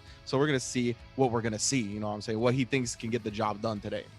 I mean, if I'm him, I'm going the Scammy Cammy, dog. This is the character that has put in a lot of pain into the Urian players. You know, that air approach so difficult to deal with, and not having a 3-frame if you're Aeon to deal with you know, her pressure to find an escape point is really hard, right? We've seen many Urian players state that that's probably one of their hardest matchups, and if I'm them, I'd be running that. But speaking of running things, let's run some of these quotes from the players, Aeon and Gamma. Yes, indeed. We got Aeon coming up first. He says that Gamma is a super strong player from the Mexican FGC. We've played some matches before, and the score has been in his favor for sure, but I'll play to win, of course. You got to. Again, we talked about it before, right? Any given Saturday, just because you have a poor record against somebody beforehand, this is different. This is a very big tournament environment. The lights are on. Everybody's watching. The pressure can get to anybody, so we're going to see if Gamma is able to hold up, and I want to see what he has to say as well on the matchup right now. Looks like Gamma just got a short, sweet quote right here. I have a strong opponent ahead, but I believe I'll reach top 8. Well, let's see, Gamma, what you got in store for us. You know, it's looking good on paper. If he runs the Cammy, it's looking real good. But again, what's on paper don't always happen. What's in the matches that we've seen even before, even the first match, it was a Sen versus G, and look who went through, right? So even though you may win a matchup, you have to understand why you win a matchup. You still have to play, in a way that I have these strengths, but it won't, just lead me to victory easily, right? That's just how fighting games are. And especially in this sort of, environment, the way fighting games are like right now, where they're so balanced that even if it is a 6-4, there's still ways for victories. Doesn't really feel like there's many, at least in Street Fighter V, 7-3s.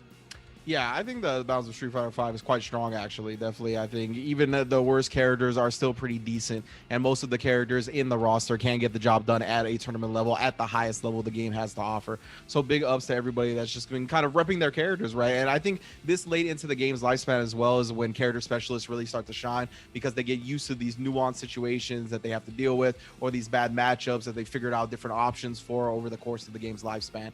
So definitely, it's been interesting, not only this year, but throughout Street Fighter V's lifespan, really, to see how the character selection has progressed. And I just want to say, whenever you give me a SoundCloud to plug, I'm going to plug it. So soundcloud.com/Gamma Original. This is in his facts that we have for him. So definitely check him out there. Oh, that's right. I mean, make sure you guys are checking out on their SoundClouds, but also, their Twitches. Some of these players do stream. Follow them on the Twitters. This is the great thing. We said it already, right? We have this online tournament right here that's on a bigger scale. I mean, we've had online before, but this is the focus right now. And now you get to see these players, follow them, see what's up on them, because you be the same people that piece you up in a tournament next year when things get offline. I'm telling you, you better keep your eyes open on the scene, especially. And the thing is, too, also, is that you always want to look at players for characters from different regions, right? Because every region really has their own flavor of character and play style. So I always think if you're looking to improve your game, if you're looking to add something else, it's always good to watch players from different regions just to see what they might do more that you don't. Gamma already off to a great round start. He went with the Cammy pick, gets the throw into the corner. Confirm the crouching union kick, but he's just pestering away. Gets a dive kick confirmed. That stuff building up. Sledgehammer connects. Activation from Aeon, but nothing doing from it. Yeah, Gamma. Not really wanting to commit to anything just in case he bounced back into the mirror, so he kept it really compact and then ended up closing it out with the throw. Well done. That's got to be unfortunate right there. You don't get the second mirror out, something went wrong in that. So Aeon got to definitely figure out something. EX, shoulder going to start the round off well, but the whip punch on the medium. Yeah, great whip punch right there. That stand fears go out. Oh yeah, hit him in the shins right there off the EX. Definitely not your turn if you're Urian. Yeah, crease off them shoes, but here's the anti-air. Gets to pick up EX. Gonna walk and get the counter combo. Here's the activation. Everything can turn around right here from Cammy. Yeah, just going with the stand light kick into the throw. Classic Cammy strat right there. Very difficult to deal with. You definitely can't throw out fireballs to this distance. Oh, it doesn't matter. I'm gonna get hit with a full combination right here. The trigger's off the table, but the C8 is still on. Throw to the corner. Oh, it could be a confirming of anything right now. Yeah, but he's gonna make her block the Aegis. Oh no, she got caught standing up. Yes, Aegis combo is there. Beautiful stuff from Aeon right there, making sure to close it out with that one opportunity he was given. Speed of compact. That's how you have to be with Urian in this matchup, right? You have to really be on the ones and twos with it and make sure everything is linked into everything. And be careful about whiffing buttons and things like that. Make sure that everything, all of your Aegis setups are absolutely pristine. You see the dash under from Aeon. I love that. You see the movement of this character now, getting a little bit more dashy with it. Keep up with Gamma. Yeah, I think that's one of the big strengths of Urian as well. He's got a great dash. You can see right there, double forward dash. Difficult to deal with offline, even more so online. Wow, what a juggle from that hit. I ain't seen that one in a while. EX, we outside the corner though. Activation. Takes the throw. You can't take too much more. In terms of pressure. You see the flip out, trying to rotate the defensive options, but you know, Aeon got to do something quick here. One more hit to do it, one more combination, I should say, to do it. Now it's definitely one more hit and the super fade away. The jump back, you hear the swish. Beautiful read from Gamma right there, right? Has fought a bunch of Urians in his day. He knows in that situation like that, you're going to be looking for the EX tackle directly into the Aegis. That's the bread and butter, right? That's the turnaround fadeaway of Urian. So definitely good stuff right there. Just looking out for it, defending against it perfectly, and taking the first game. Yeah, I mean, that's one of the things you got to do. You have to understand why you win a matchup, right? It's not just that you win a matchup, but you have to understand how you win a matchup. What tools you can put on the deck to beat the character, and that character knowledge passed on right here. Gamma with the jump back to both of that EX tackle. Let's see what he does here. Let's see what Aeon can do to kind of tighten things up. But this is looking hellish right here. See, he's stuck in the corner. Yeah. Oh no. The dive kick connecting, allowing him to get the jab, just harassing with the stand light kicks now into the throw. One hit away from stun. EX, finally, he's going to be able to juggle with it as well. Great recognition on the height. EXDP to get in that pressure, though. I got one too, dog. Trying to find that last confirm from Gamma. Didn't link it just yet. And throwing out the mirror, trying to make the comeback. Bounce off the mirror. No, just fades away a little bit too much. Now the V reversal. Gamma in great position here. One more hit to do it. Yeah, that's why he's using the hooligan into the dive kick just for the plus frames. Knows he just needs a jab, a light kick. But how much magic you got in this pixel, Aeon? Not enough, brother. Match point for Gamma. This is looking super strong. It looks like Aeon cannot, use the usual Urian stuff. We saw the heavy fierce getting checked in the neutral whip punish before, right? We haven't seen many of the X tackles land. Gamma's super aware of that when they want to do it too as well. And just so much pressure. Doesn't get the full jump in right there. Gamma's still pressing. Oh, fierce! All right. Oh, nice check on the dash. Using the crouch medium punch. Back throw, Batista bomb. Yeah, but now we got the crouch fierce activation, Cammy classic. Ooh, just the moment you want to flinch, you're gonna pay for it. Single hit of the spiral arrow directly into the CA. Gonna be a lot of damage here. Real dangerous here. The Oki situation, able to block it out. Aeon off the backboard, tries to get the reset, didn't work. He got the second hit though to open him up. But that wasn't enough. Aeon gets back thrown out of the bracket. Gamma gonna take it in the clean sweep 2-0. Man, I thought that was gonna be the start of something beautiful. I thought that was gonna be the start of some ridiculous steps. He got another mirror on the deck, but we haven't seen Aeon do much of what you might expect from him on the Twitter, where he has these great setups and things like that. Urian players in general have great setups, but you didn't really get to see that. All you saw was Scammy Cammy running on through. Yeah, and that's the thing. We talked about it, right? I mean, the environment in this format is very different. You're playing for a spot at Capcom Cup. You're playing in front of thousands of people. You're playing with the bright lights on. So all those things that you can do in training mode or do against your friends when it's off stream, sometimes you get a little antsy and it doesn't come together how it usually does. And I think that's kind of what we saw from Aeon right there, because that was a huge window of opportunity to make the most of it. He had a lot of meter on deck. Of course, we talk about Cammy being low on the vitality scale as well. He could have made her pay dearly. Probably a a round-ending combo for sure, but because of the slight mishap, it's going to allow Gamma to move on. I mean, Gamma played excellently, so I don't want to say that he only won because of some mishaps, because he played pretty much superb throughout the set. I mean, you gotta let that stuff link together. To be a strong player, again, you have to understand what makes your character strong and be able to execute those things, and you saw it right there. So we're moving on in this bracket, and we're actually going to have Rasik versus Mono coming up on the deck, and they're going to fight, face off, and see who's going to be taking on against the evil. And the other side of the losers bracket right there, right? And then we actually have some thoughts from commentator, content creator, TO, Mono out here, who is definitely putting the work in all facets of the scene. He says, I don't know him, but I'd say if he managed to beat Doomsnake, then he must be a strong competitor, and I look forward to facing him. I'd say I'll be wary versus Geef and Dictator, since they are matches that are relatively even for Fang, but have a slight advantage. So I'll try to be ready to tip the scales in my favor. That honestly, Mono, I gotta call you out, dog. That's the first time I've ever seen someone say, as a Fang player, that's good, or close to even for Bison. Like, that's wild. That is super wild. Bison players are like, you said what? Fang players are like, several people are typing in the Discord.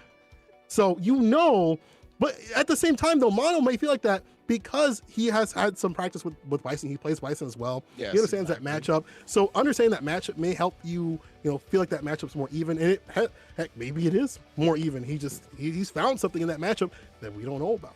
Yeah, there's matchups in fighting games, right, where like when you first start fighting against a character, you're like, this is impossible. They're like, how does anybody do anything ever against this character? What do you mean? And then you learn about it a little bit more, right? And it's like, okay, it's not that bad. And then some characters kind of progress after that, where it's like, okay, this matchup is actually pretty easy or pretty even. And then sometimes you find out that it is even worse than you thought in the first place, right? It's just how it kind of goes with fighting games. But I think with Mono's experience on Dictator, as well as I think he's going to be just fine if he does run into that matchup. But in general, I mean, Mono is just one of my players that I always like watching coming out of Central America. Of course, the life and soul and blood of the Puerto Rican scene, as you mentioned, doing so many things out there, whether it be competing, TOing, commentating, pretty much anything that he needs to do under the sun, he gets it done. So big ups to him as well. I had the fortunate privilege of going to First Attack for the first time last year, and it's a tournament that I will always want to go back to every year. So big ups to him for sure. And we'll see if he can make that top 16 today.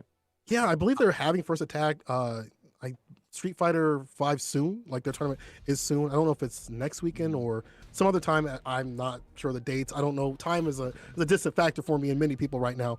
But I know he's running First Attack, and he's like, listen, I'm going to run this First Attack, get this set up, and then I'm going to come out here and piece people up in the bracket. That's a strong person right there. But like, you kind of have some data on the players, right? He said you didn't know much about that person, but you know about different play styles just from watching.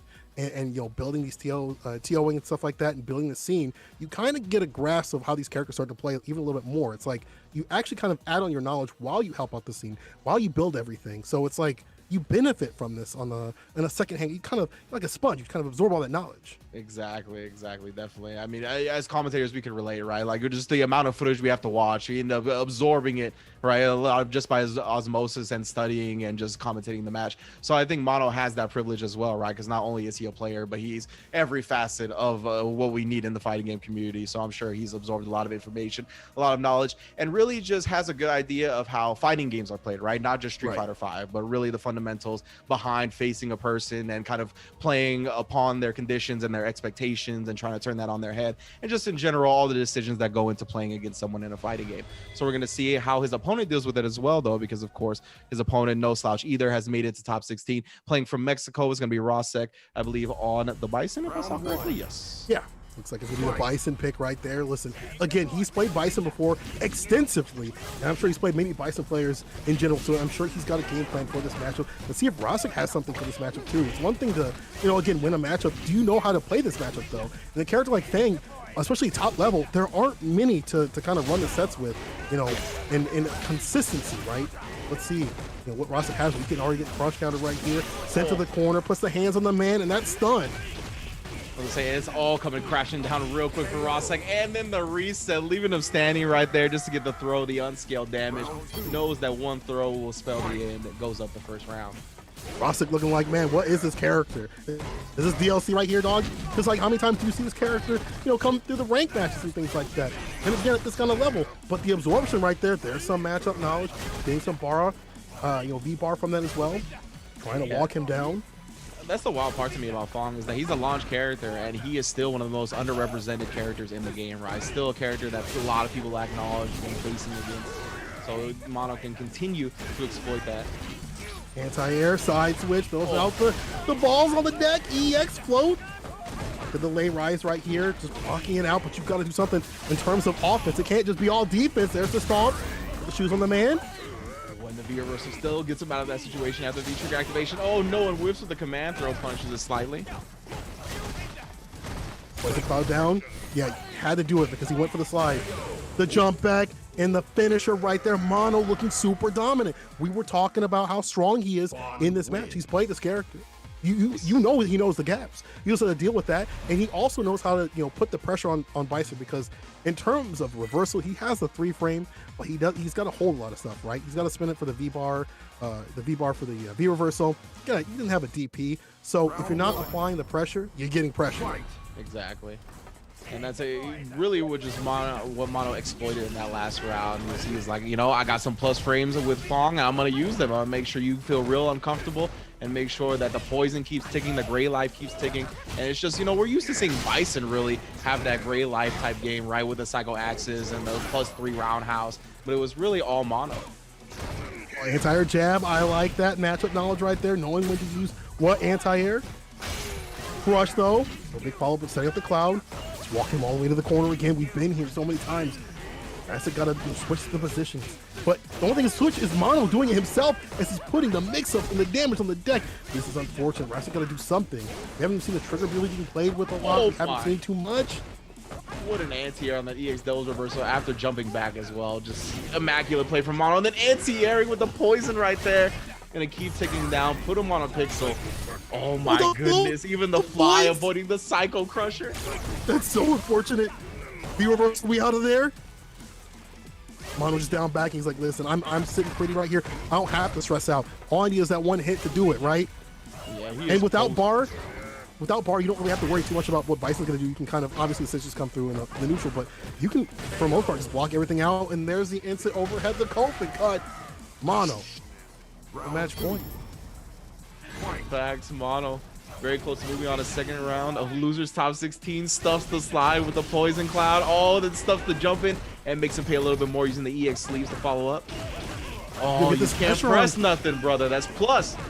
They don't know. They didn't look at that. Look at the bad data. There's the back throw. This overhead does not get enough for the stun. Wow, slight miscalculation right there. Right back in there. Try to stun him with a reset throw. We're finally going to get a V-trigger activation off the slide. The plus frame's on. Grab him by the nape of the neck right there with the command grab. Attack to stay alive from Mono. Just block one of these plus frames. You can take this command grab, no big deal. Just don't get opened up like I can, my friend. Exactly. Staying solid. That's why Mono just parked down back, does get the open up, and does advance to losers top 16, round 2. Great stuff. Really just putting that Fong on display. I mean, one of the best Fongs in the world, and he's been that way since, as far as I can remember with Street Fighter V. So no surprise, he does the deal and moves on. Anyone that sticks with their character like that through this amount of seasons, that has, maybe they got the secondaries and things like that, they've dabbled. But they've really stuck with it. The Fang players out there, they know how to deal with things more intricately than many other players because they've suffered in the lower tier things. They've had to really do the death by 1,000 cuts with this character. Yep. And this is, Fang's not easy to use at a high level. At low level, people don't know what's plus and what's not. But at a high level, when things are like, the top 8 tournament placements and things like that, the things that really, really count is you got to put in a lot of legwork. And Mono has done that over the years, and you're going to see him moving on this loser side of bracket. Yeah, definitely. Great stuff. I mean, constantly putting in work with that character, and we're going to see if he's going to be able to advance to top 8 in a little while. You can see how it's broken down right now, though. You can see the first round of top 16 losers in the books. Everybody's advanced to face those who fell in top 8 winners, or top 16 winners, I should say, to try to get those top 8 spots. And we're going to start it up next up with Hoshi going up against Gran Totokai. That's right, and LT Gray after that, and versus Hokuto. And then crossover versus Gamma, and lastly the Evil versus Mono. So shout out to I gotta give shout outs to people, who have corrected us in the chat on Hoshi, Gensi, I believe it was, giving us some love on that. It's always good. Give us the assist, let us know what's good in terms of names. But I'll tell you one thing, that's El Tigre to me. That'll always be El Tigre to me. Yeah. Wrestling's real, and that'll always be El Tigre to me.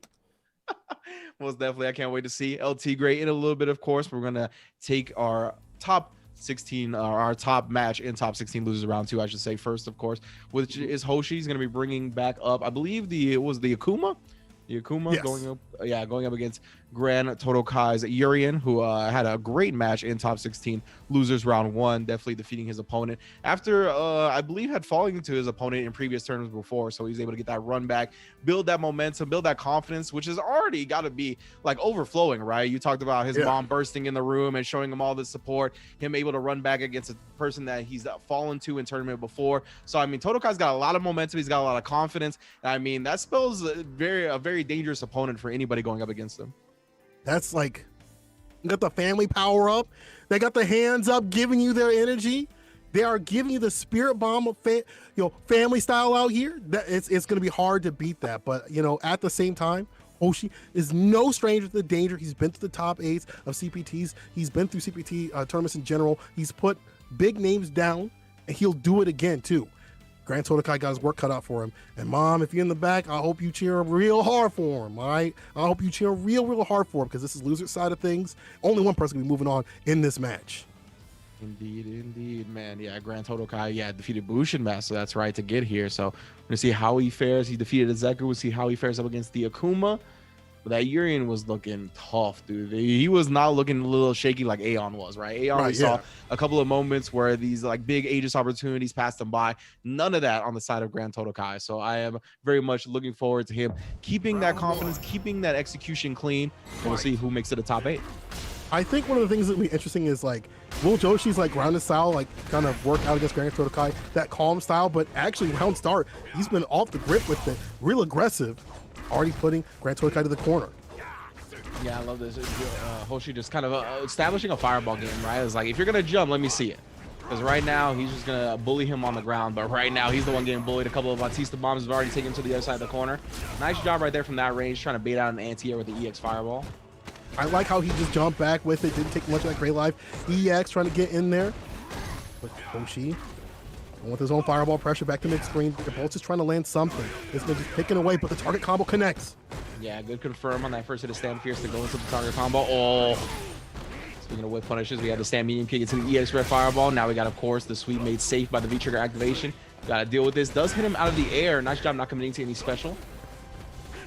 Careful now. If you ran Totokai, here's the activation of the trigger. Got one more mirror to really make something happen. He actually gets the hit. Yeah, with the EX Fireball follow-up, that's going to be enough damage. Totokai actually brings it back. Oh my gosh. Yo, Totokai from the precipice, from the brink. See what Hoshi does in return. Yeah, Hoshi's got to make sure he maintains his composure right there. It was so close to being sealed for him. That's the dangers of playing against Urian. As long as he has a mirror available, the comeback is definitely real. Definitely two parts of the match. It's like before and after mirror. Yeah. Ooh, nice confirm. Yeah, that's a punish right there, my friend. And we're going to switch sides meterless. Hoshi with the jump back, EX Fireball. Great block from Gran Totokai. I can throw off anything with the lights. Base out the EX DP. That is done right there. DP ender from Hoshi. Yeah, Hoshi complete control of that round. Bouncing back immediately. Not going to go quietly into the night. Still anybody's first game. Absolutely. Oh, the target combo. Hoshi actually being a lot more aggressive than what we've seen before. We usually see him kind of go with that walk-in pressure, but he's implementing a lot of dashes. But here's whip punish from Totokai off the medium. Yo, the EX connects. I don't even know where that hit, to be honest. It definitely wasn't cross-up, but it looked like it. And Totokai undeterred though. Yeah, and both players content to take the throw here. Nice check on the dash, though. Hoshi not going to let the bullying continue. Of course, Totokai does have the V-Trigger on deck now. He also has a bar available, so you got to watch out for the EX tackle. I love him throwing at the red fireballs. You know, checking him in the neutral. Crush media kick does not convert into anything. Totokai going to take this opportunity to get the trigger and the Aegis on the deck. There's one mirror. What's the second? Let me see something nice and dirty, dog. Yeah, he knows now. It's very tough to activate a mirror without EX Fireball safely, so he's backing up a little bit, trying to catch him. Oh, didn't want to swing into those fireballs. He doesn't have health to play with here. Gran Totokai, I thought that one hit was going to do it right there. But he's still alive. That magic pixel. Can he bring it back? There's EX bar at the bottom. Hoshi doesn't have to do much here. He can lame him out. The onus is on him to be obstinate. He is. Oh my goodness, I can't believe he's still approaching. He gets the EXDs. Hoshi still the slight life advantage here. 15 seconds on the clock. A lot of time relative to how much health they have. Oh my goodness. Gran Totokai still going in. Oh, the crouching medium kick catches the walk back. Hoshi taking it. Great stuff from Hoshi right there. I really love him going with that crouch medium kick in that scenario. Not going to let him walk back. Not going to let him do anything, right? Because he didn't have any EX bar to threaten with. So you could just keep doing the block string. You didn't have to worry about some EX headbutt blowing through a normal or anything like that. And the more time you get them to block, the more it's in your favor because that time was ticking down. So definitely great management right there from Hoshi. Hoshi just... I love the way he's playing. He's starting to implement a little bit more aggression, but also knowing like, listen, when I got the lead, I can just hang back. I can just chill with it. Full corner conversion right here. Doesn't complete the full combo right there. No big deal. The stun is building. EX Fireball. That final hit, and that'll do it. There's the stun. Again, he's kind of identified this rhythm that Gran Totokai really likes to press buttons at, right? After blocking those first two normals, it looks like he always wants to wiggle out afterwards. The Aegis Reflector. Oh my goodness, the fadeaway jump back EX Fireball to not only avoid Totokai's projectile, but also seal the round and put him on match point. That three-pointer definitely looking good. I like the way Hoshi's playing. It's a different Akuma than what we've seen before, right? A lot more aggression when he needs to put it out, and just backing off when he has that nice little lead. Gran Totokai got to do something, Mom. You better be cheering hard in the background, dog. That definitely needs the power up at this point because it's been all Hoshi in this set. Yes, got him. Oh. Set him down again. Oh yeah, you see, only was gonna hit with that stab medium punch if he swung into it. Now the backdash gets caught. Oh my goodness. Tech to stay alive. EX. Yep, clutch tech into the EX tackle. Oh, checks the walk forward. Oh, Gran Totokai with the space. He jumps away from the fireballs. Blocks it out. The reversal caught. No big deal. Oh, the jump back medium punch. And this is going to be a pun as Gran Totokai saves himself from the match point that Hoshi was looking for. What a clutch jump back medium punch to not have to deal with that. That was like a dangerous dude. Put in the corner against Akuma. Very dangerous situation. Gran Totokai trying to put a match point on the board. That was beautiful confirm right there. Knew that he was pretty far away off that neutral jump heavy kick, so he went with the forward medium punch, a long range normal for Yuri, and into the headbutt. That was really good. Awareness right here. EX. Let me skip that neutral a little bit. Skip the Malu. Crush. Target combo. Pierce, but nothing after that. No buffer. Yeah, not biting after the EX knees as well, but does run into a stand medium kick here. Just walking back, actually able to get out of that jump setup.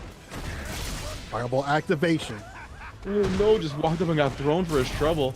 I think he was trying to delay, wait for something and then try to go in. Gran Totokai aware, man, with that EX.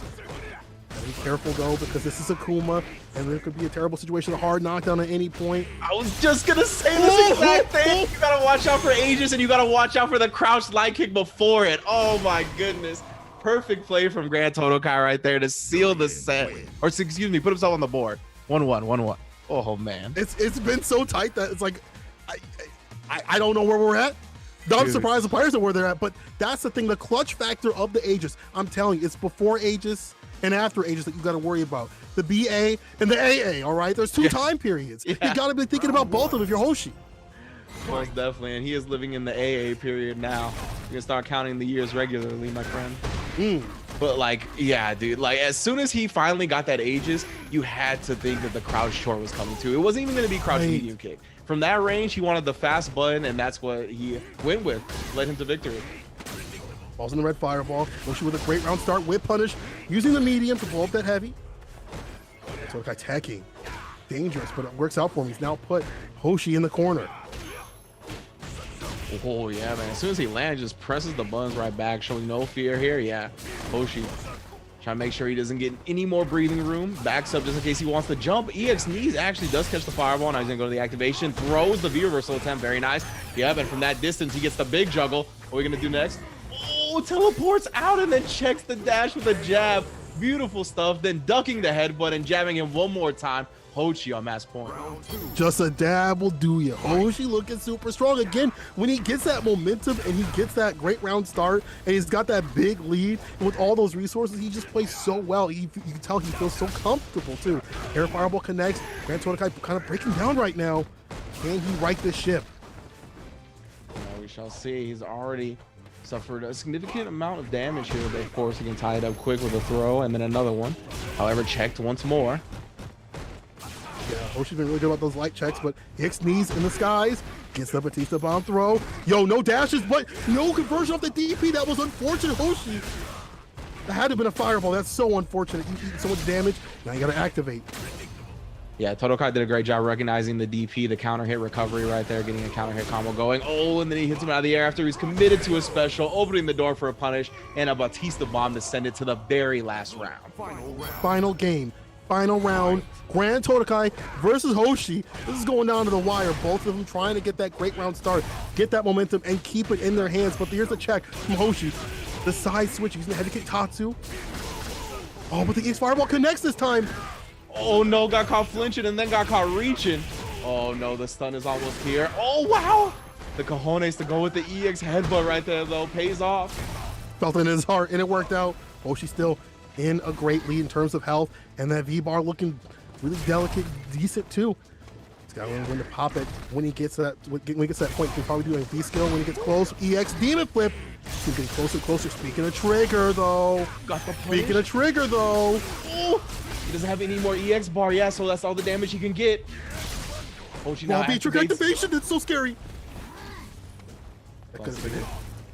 Yeah, you can see him trying to hold on to some of this. Oh my goodness, again, the jump back medium punch trading with the fireballs right before he even took damage. Gran Totokai on the verge of defeat, brings it all the way back and qualifies for top 8.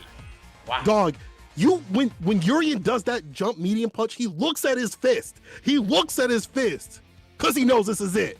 Gran Totokai. And now Hoshi looking at, you know, the end of his Capcom Cup life this time around. And we got, of course, advancing to top 8 once again is Gran Totokai. Just amazing Urian play for sure. I mean, fantastic play. Gran Totokai. I know Mobs she's banging the pots together. She's stomping around the house saying, let's go. Yeah, I swear, I hope he's streaming. People, if he's streaming, let me know what's good with him. Yeah. If Mom's in the background, let's go. I mean, just because I will be doing that because he is getting closer and closer. Man, it's been some great action, people. We have one more break for y'all, but after that, we're going to be finishing up this exciting bracket. Don't go anywhere. Central America, too. We'll be right back.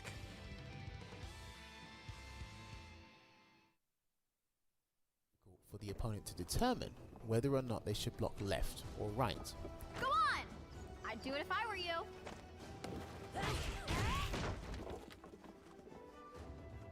When you hear the term cross-up, you automatically think of jumping attacks, as the most common situation involves you jumping over the opponent with the intention of hitting them as you pass over.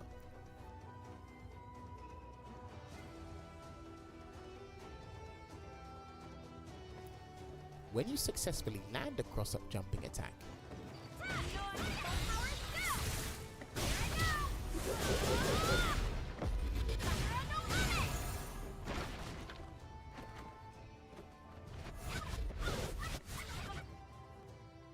a visual indicator will pop up on screen stating that it connected.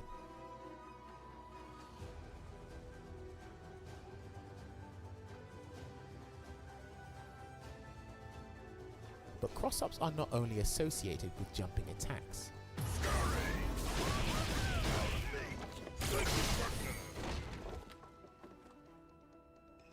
You can also create a cross-up situation with certain grounded attacks.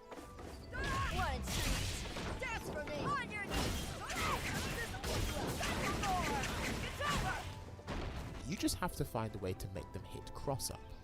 This could mean jumping over the opponent in the process, or dashing through them. If you land a cross-up this way, then the visual indicator will not pop up on screen. In Street Fighter V, cross-up attacks are mainly assigned to either jumping light attacks or jumping medium attacks, with the exception of 1 or 2 characters having a cross-up heavy attack. And the best way to utilize them is by doing them after you knock down the opponent.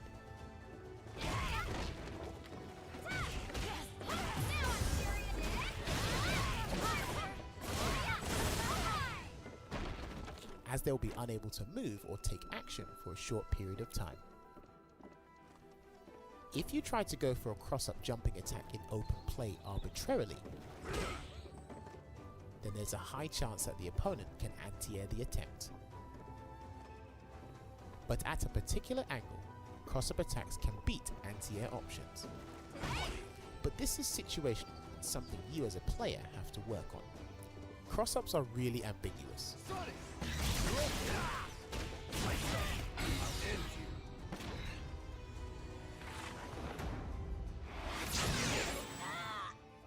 Think of them as another prevalent option that you have to mix in with your character's current option.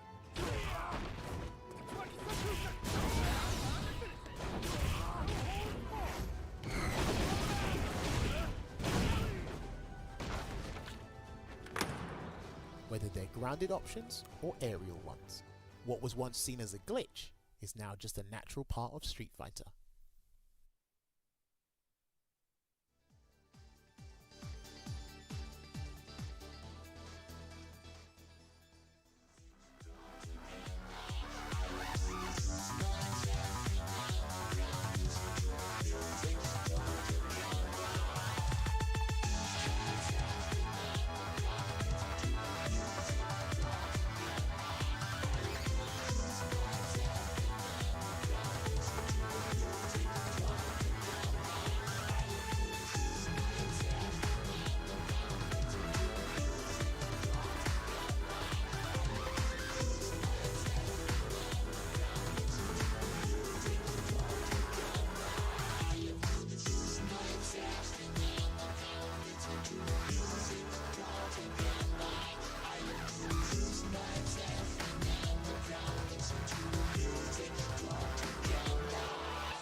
Welcome back to twitch.tv/Capcom Fighters people.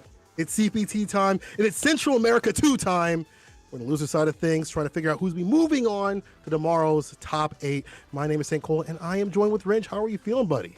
I'm feeling fantastic, man. Always a great time commentating the Capcom Pro Tour, just because the matches are so fire, dude. Everybody always comes to bring it, and we've seen nothing different this time around for Central America too, of course. But before we get to the bracket, I also want to give a shout out to all the socials for Capcom Fighters, of course. You can find them right here on Twitch at Capcom Fighters, but Twitter, Capcom Fighters, Instagram, YouTube, Facebook, all of that is all Capcom Fighters. So if you want to stay up to date, whether it be on standings, when the next event is, when anything's going down, whether it be the costume contest or any of the things that Capcom Pro Tour encompasses, you can follow them at the various social medias and stay up to date. But let us get to the bracket, as you alluded to beforehand. The top 16 has broken down as follows. You can see the losers bracket. We already got Gran, Totokai in there for losers top 8 going down tomorrow, and then we're going to figure out the rest of the players here that are going to be joining him. Going to be starting off with Senor Aguilera, aka El Tigre, going up against Hokuto. I can't actually wait for this match. But I believe that is going to be a little bit later, because I think we have a power outage for one of our players. It looks like a power outage for Hokuto, actually. actually. So we're going to be moving his match to the last. Hopefully everything gets right soon and we can play that matchup because I'm really looking forward to it. So instead, we're going to start off with Crossover versus Gamma, and then we're going to go Evil versus Mono, and then hopefully round it out with that match I alluded to before. Yeah. So, I mean, we're going to have great matches. Either way, people were down to the finale of this top 16. And, yo, it's been great all the way around. I've seen a lot of players that I'd never even heard of. And that's what I like. I love to see players I've never even heard of make waves because, again, this is the great thing about the online. You get to see people who aren't able to travel, aren't able to kind of go out as much. This gives them a chance to come through and, give that work or get that work. Ooh, I like that. Give it or get it, because that's what we're going to be here. That's what we're doing here at Capcom Pro Tour Online, right? Because the first place is the only place that matters. That's the place that's going to get you to Capcom Cup to join the likes of Daigo, to join the likes of Cabba, who won the Central America first qualifier. There's so many players that are already going to be there that are established that, I mean, I can't wait to see how Capcom Cup shakes out. We got SFL going on right now as well. There's just so much high-level Street Fighter V to enjoy. Yeah, I mean, we already had an SFL player. MenaRD was in the bracket, already moving on to winner side top 8. So we'll be seeing them later on. So you have these players that are able to, some that are able to travel, some that are just able to not. But again, it's always great to have, the play that we are seeing right here, online style. It's good to have something for people to play towards, right? To have, spot in Capcom, that's life-changing for a lot of players who maybe haven't had that ability before, didn't have that chance before. They didn't travel, or they didn't make the points or whatever. This is their shot, and it's about being on the day, which is, different, but, still got some similarities. You still got to be at least, competent and, I should say, consistent in your play all the way through, right? On both Saturday and Sunday, right? Yeah, and I mean, before tours came into existence, right, that's all there was for fighting games, right? It wasn't about that any given Sunday. It was about how you played at that tournament. It wasn't about how you played over the course of a season. It wasn't about how you played throughout the year. It was about how you played on that weekend, and that's kind of the roots we're getting back to this year, with the fact that first place is the only thing that's going to Capcom Cup, and we've seen players buckle under the pressure. We've seen them rise to the occasion. I mean, that's something that really appeals to me about fighting games in general, is the stories of the players, seeing how they tackle adversity, seeing how they react to the different obstacles that come up, not only within the game but out of the game, like this pandemic that we're going through this year. So it's been a beautiful season, despite the weird situation we've been under. Definitely been cool just to see, as you mentioned, different players get different shine, and just in general the way the community has come together to still make sure that Capcom Pro Tour goes down. So we got Gamma versus Crossover. Again, it's going to be top 8 losers side qualifier here again, and now we see Crossover, who stuck with that Akuma in that winners bracket match, going to the Seth up against Gamma's Bison. I mean, you speak about, bringing the community together. This character has brought the community together in terms of, hey, Seth is super powerful. There is no denying how powerful this character is. But, we've seen a lot of people kind of have that as a pocket character, and it's actually kind of cool to see how people are dealing with this. Let's see how Gamma's going to deal with this. I don't think this is too bad of a matchup for Bison if you can apply the pressure, but it's all Crossover right now as he's pushing to the corner. The X kick, catches the X. No go, no escape for you, and there's a throw. Yeah, he wasn't going to allow him to go nowhere, and then another forward throw. Yeah, you see this harassing with that crouch medium punch into the flurry fist as well. Oh, and now the V reversal, keep him locked in this corner. Just build up that chip, build up that gray light. Oh, wow, but the 3-framer waking up with the EX behind it. Oh, you thought? Into the super. Don't reach. That is the hardest lesson I've ever seen someone teach right there. Backdash into critical art to punish? Stop. Man, he said no. COVID's still going on. Don't touch me. Don't put your hands on me. I don't see no gloves. Crossover, doing it with style. I don't care what they doing where you're at, because this is where I'm at, and we don't do that. Talk to him. I gotta do something a little bit different here, and quarter push, round start. I also see the V skill switch right there. We didn't see that before. Let's see what happens with this. Gets a crush to follow up. Yeah, also, we're trying to make his way out of the corner. Nice air to air to keep it locked in that corner. Careful about throwing out those buttons. That V skill super strong at the right distance. You stick something out, you're getting sucked. Max, power on that Hoover. EX, trying to push him through. And I told you, don't do nothing, don't press nothing. You warned us. You did not heed the warning. Oh no, now reaching. Teaches them with the stand heavy kick. Nice combo. Yeah, I believe that light kick is +2 or +3, so try to throw afterwards. Either way, escapes, but not for long. Oh, not enough for the stun after that feature to follow up. Like the little way on the crouching mini kick, able to land to get the EX hard knockdown. Now activating. Can he land this command grab this time? Trying to get in, but a little too handsy. And the read on the dash from crossover, gonna take that round and actually take that match. Yeah, so great. dominant right now. Great check on the dash right there. And because of that V-Trigger 1 choice, he had the extension follow-up that he needed to seal the match. Well done from crossover right there. Looking sharp on that Seth, as is most of the community, as you mentioned, right? A lot of people have been picking up this character, especially those that are competing in SFL, right? Where one of their main characters is going to get banned out, so they have to switch to a secondary. Seth has been a character that has found their home at a lot of places secondaries. So we're going to see the Seth Mania continue over here with crossover. Of course, Gamma, though, we saw him play Cammy in the first top 16 losers round match. He might be switching to that here. Of course, the Bison did not work out this time around. Yeah, just a little bit too much, too obvious right in the approach with the dashes and things like that. And Seth will punish you. You dash in on them like that. Someone like crossover who's got the reactions, who's proven they've got the reactions and has the buttons of this character, the crouching muni kick, the jabs, things like that. You get caught dashing, you get caught getting put into the ground. So maybe running Cammy might be a better deal here because you have the air approach that they have to think about. But I do think Seth has some good answers against the air approach. But it depends how good crossover is about stopping that kind of stuff, right? You coming in with them dive kicks. You know, you get hit, it's going to be a lot of damage. It's going to be another explosive match with, you know, these glass cans that have a lot of damage output. But Seth, I mean, this is that top 1 character people are looking at here. You know, top 1, top 2 out here. Yeah, definitely. I mean, as you mentioned that Seth probably has some answers to Cammy's game plan or whatnot. I mean, just to let alone their DP goes super high and super far, right? Like great hitbox vertically and horizontally on it. So even when you want to switch up your jump arc with a dive kick or something like that, a lot of times it'll still get stuffed by that DP. So you got to watch out if you're the Cammy player here. But we're going to see if he even goes with Cammy in the first place. And he does. Ooh, of course. There it is. The switch. And this is the one you got to stick with too. You know, you got to go, you ride or die with this right here, with this switch to the Cammy. Let's see how it operates. You know, it's going to be like, a lot of heavy kick anti-airs from crossover. Where's Gamma going to come through? Go round start. Going to go with the hooligan, but everything blocked. Protect. Just confirm though. Gamma puts him in the corner. Yeah, that stand heavy kick, definitely another thing that Cammy's going to need to look out for when jumping in. Wow, but instead, the first anti-air is actually just a dash under and crouch knee punch on the other side. Waking up with the Abare though. Not going to be intimidated. Right. Oh, the DP on the EX. Yo, crossover on something different right now. Definitely built different to land that. You saw the flash, so I'm going to deal with it like that. It's the activation from Gamma. Yo, and peep game real quick. V-Trigger and V-Skill 2 now for crossover. He had 1 both times up against Bison. Man said, hold this. Block this all out. And on the other side, wait, what? What? Capcom, please. What happened there? My man looked up to his name. Crossover. With that crossfire. Dog. How? It doesn't matter. Next game, next round. Keep moving. Crossover with the disgusting stuff on match point against him, Gamma. Yo, absolutely wild stuff from crossover. Very, very good mix up. Gamma caught off guard. Oh, going with the EX. Yeah, just backing up afterwards, though, both players.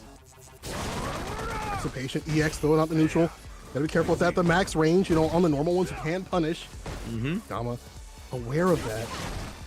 EX coming through in the neutral, trying to find something. Yeah, great recognition from crossover right there, knowing that the dive kick hit too high for Cammy to continue. Does clip that one. Oh, no, doesn't convert with the full target combo. Yeah, just staggered, went for the throw. Using this backwalk distance, this backwalk speed to just get outside the distance. Knows he sees the trigger at the bottom, doesn't want an activation point at all. Exactly. With the V-Trigger available right here, you got to watch out for that crouch heavy kick from crossover, something. But either way, the crouch medium punch actually gets stuffed by the dive kick. One more hit to do it for Gamma. But crossover not out of this just yet, especially with the bar at the bottom. Can definitely make the comeback happen. This is Seth, then there's V-Trigger 2, and we've already seen the mix up. What else does he have for us? Whoa, reversal super is going to be a big block, and that's going to make him go into the last round with no meter.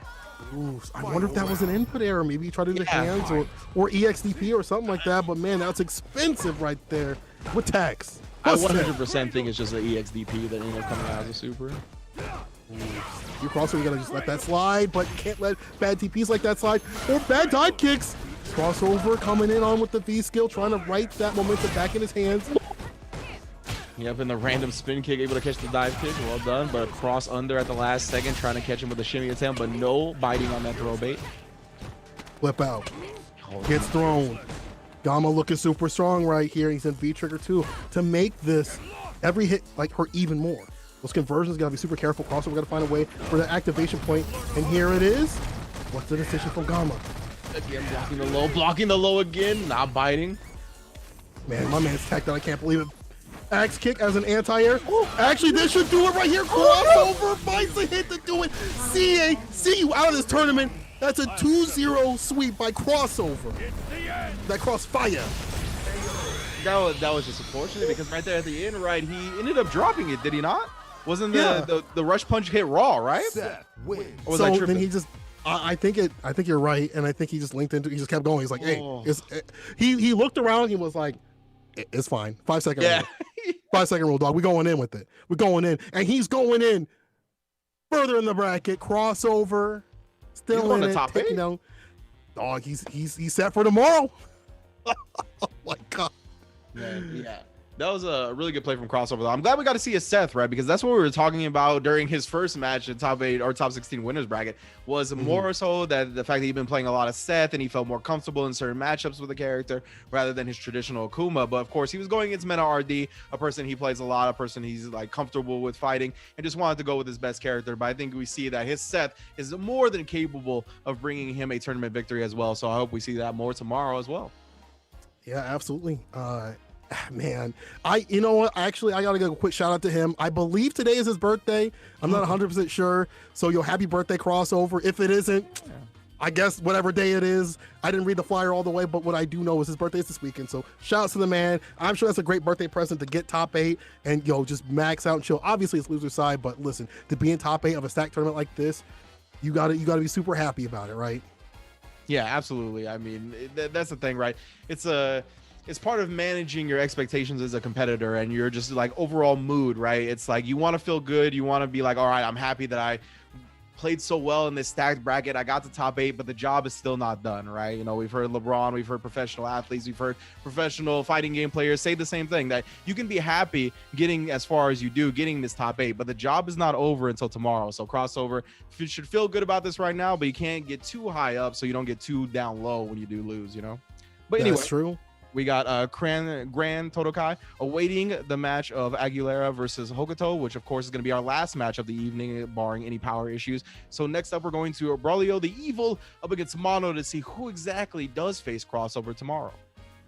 Now, the Evil, the G player, right? Sticking to the name, my man, the Evil with it, and he's going to go up against Mono, who has, Fang, Bison, and other characters. I believe he's been working on a Seth as well too. So he's got a lot of characters that he can pull out of his toolkit. But he's going with the Fang. And this is not a fun matchup. But again, how much does the Evil know about Fang? And also, maybe he's comfortable with that character. He's like, listen, I know how to play this character against this matchup. It may suck for me, but I'm gonna make it not. Exactly. And already nice stuff from the Evil right there, able to convert from those lights. Again, converting from the lights. This time recognizing that counter hit and getting the crouch medium punch after as well. This is really good G play so far. Yeah, but now stuck in the corner, and this is not where you want to be. Try to get the splash out, B reversal. We out of there, and I like the blocks right here. Not trying to get open up because a light buffer gonna hurt. Them fingers are dynamite. Yo, what did I just say? Gets the EX. Doesn't get the V skill though, but he still got him in the corner. Flip out, back throw. No, trying to keep the pressure on. Indeed. Looking to build those momentum. Blocks the V reversal as well. He's still taking from the poison, but no, another big jump in, but he dropped the combo. Oh my goodness, he's going to give Mono another opportunity. He has CA on deck as well. Don't keep giving him these moments, dude. You cannot. Eventually. That's the thing about this character. The mixes can come hot and heavy in the plus frame, and you got to know when to go. But here we go. V-trigger activation. Smooth on through. Excuse me. Let me just get by you a second. And the finish from Mono pulls it back. That one hit could have did it from the Evil. It could have. I cannot believe Mono clutched that out right there. The last bit of shimmy attempt got him to bite and punished it. Oh my goodness. Now wake up with the super. Get off me, fam. Get some distance between them. Build up that level. Presidentiality gets to confirm, and we've seen this movie before. Can Mono write it back? Obviously, this character Fang got a little bit less health than what maybe people might think, so you gotta be super careful. Anti-air flip kick, double dash. Oh, he wakes up with it. Yeah, you saw the command throw startup right there. EX to go through the projectiles doesn't quite work out, but it does work out on the other side as he gets the crouch medium punch into the round ending fireball. I mean, he gets these big leads and he's able to keep them, at least in that last match. And if I'm, the Evo, I'm focused on that. Like, let me get this lead up, and then if I need to, I can pop the trigger. So now Mono, checking him, closing the door in front of this man's face with the EX hands, and back in the middle of the screen, and making him eat all this poison. Punish, though, not a big one. Such a huge life lead for Mono at this point. He did put him at V-trigger now, though, so the Evil has that opportunity. You gotta look for the stand medium kick. Oh, but he might not even get a chance to do anything at this point. Locked down completely by Mono right there. Anytime he thought about pressing a button, it was not the right thought to have. Fong and Mono taking a 1-0 lead here in our set. That is one of the most depressing things as a G player. When you don't get the pop trigger, when you don't get to play the one-player game that you love to play, it must hurt. It must hurt. And if you're the Evil, you got to right the ship right now, because Mono is one game away from taking this. Crush round start, backs off, lets him pull up that presidentiality. Yeah, you got to stop that. Did you forget about this character's theme? It's 2 hits. Got swept off the level. You got to pay attention to the lower, dog. He definitely does need to right now. Rolio, the Evil, trying to bring him to the corner, but nice, just wiggling out for Mono right there. Another clutch jump. Oh, not gonna let him level up for free whatsoever. Take that presidential level away. Wow, raw activation. You could tell he's worried about it now. From that last round, not getting to activate it, just activates it raw here. Does get some damage off of it here. Tries to chase down the backdash, but just out of range. Still gets killed by that V skill. How absurd. It's so strong, and like, you look at how fat that hitbox is. That's dangerous. The dash of command grab, he just stood there and took it, and there it is, a CA. Yeah, I think he's still alive. One more hit to do it, but the dash of command grab, let me talk to you a second. Where you going? I told you, he's my type of G player, man. No fear, always bringing the command grabs out. Doing it at level 1 a lot of the time, too. Usually Gs are a bit more greedier and want that level 2 or level 3 max president type of command grab. But here's the mixes from Mono, trying to put the pressure on. Remember, G does not have the best kind of reversal system, but he does have a lot of offense, especially when it lands like this. Yeah, and that jump down medium punch has been working out so well. Another command grab as well. Goes with the safe jump setup. Does catch the EX dash on the other side, but not ready for it. You gotta get those follow-ups. You gotta make that airtight. Once you get someone like Mono, the splash coming through. Wet and wild. I'm pretty sure Mono thought it would be a cross-up. Drops that. I don't know what that was. That could have been a lot more, but you gotta finish this character off. We've already seen it come back. Under, this is looking long. Mono gets jabbed. The Evil. Yeah, evening things up against Mono. He made that jump across up with the splash work out so much, right? I'm not sure if Mono just traditionally has an anti-air that he uses in that scenario that's just not working out against G right now. But either way, that has been what has led the Evil to victory a lot of the time, and just the command throw success. Like, he's had the cojones to do it, and it's worked out every time. So what I'm interested in seeing in this third game is how often he goes to that well and how often Mono looks for it. I mean, you look at this character and, like, the damage that Fang can do, it's not a lot, right? So my man's just going to keep doing it. He's going to keep doing the command grabs and the risky stuff, because we've seen it pay off time and time again. Mono trying to put more poison on, and the Evil just blocking out light, no confirmed dash up, back throw. Back to mid-screen we go. Punish, yes sir. EX pushing back to the middle, or the end of the screen right there. Puts the cloud down, just jumps away. Now, yeah, punishing. Wheel kick attempt, a nice anti-air. You can see he's doing a lot better job anti-airing this round as well. He's stuffed 2 splashes already and got in the way out of the third. Oh, no, you can't do nothing. Hold this, Cloud. He stepped right in it. Yeah, I don't know what he woke up doing, but there's no EX invincible reversals available for G. Yeah, now Mono, the one on match point here. See if the Evil can save himself and try to, even things out. Crush though from Mono. Great round start. Look at the, well, it hasn't been much damage, but here it is. Side switch, no counter hit. Didn't get the follow up. Does get it here. Gets the E up. Back Pierce. Yeah, it's a V skill. That's done looking heavy. Yeah, you can see Mono though. He's looking for the command grabs now. Nice, huge jump in this time for him. Oh, they interrupt the EX. Yep, he activated off a jab right there, so there wasn't anything he could follow up with. I like the idea of your reversal. I don't think we trigger in this matchup too much, and we haven't seen too many punishes, but he catches the trip guard right there. Picks up the shoes. Oh no, falls on the V-trigger fireball. Yeah, no low rush to follow it up, though. I don't know if he wanted to preserve that last bit of V-trigger, but either way, he's got to try to preserve this last bit of health. He is just harassed in this corner now. Oh, and the walk up. What you standing up for? Mono advancing to top 8, loser side.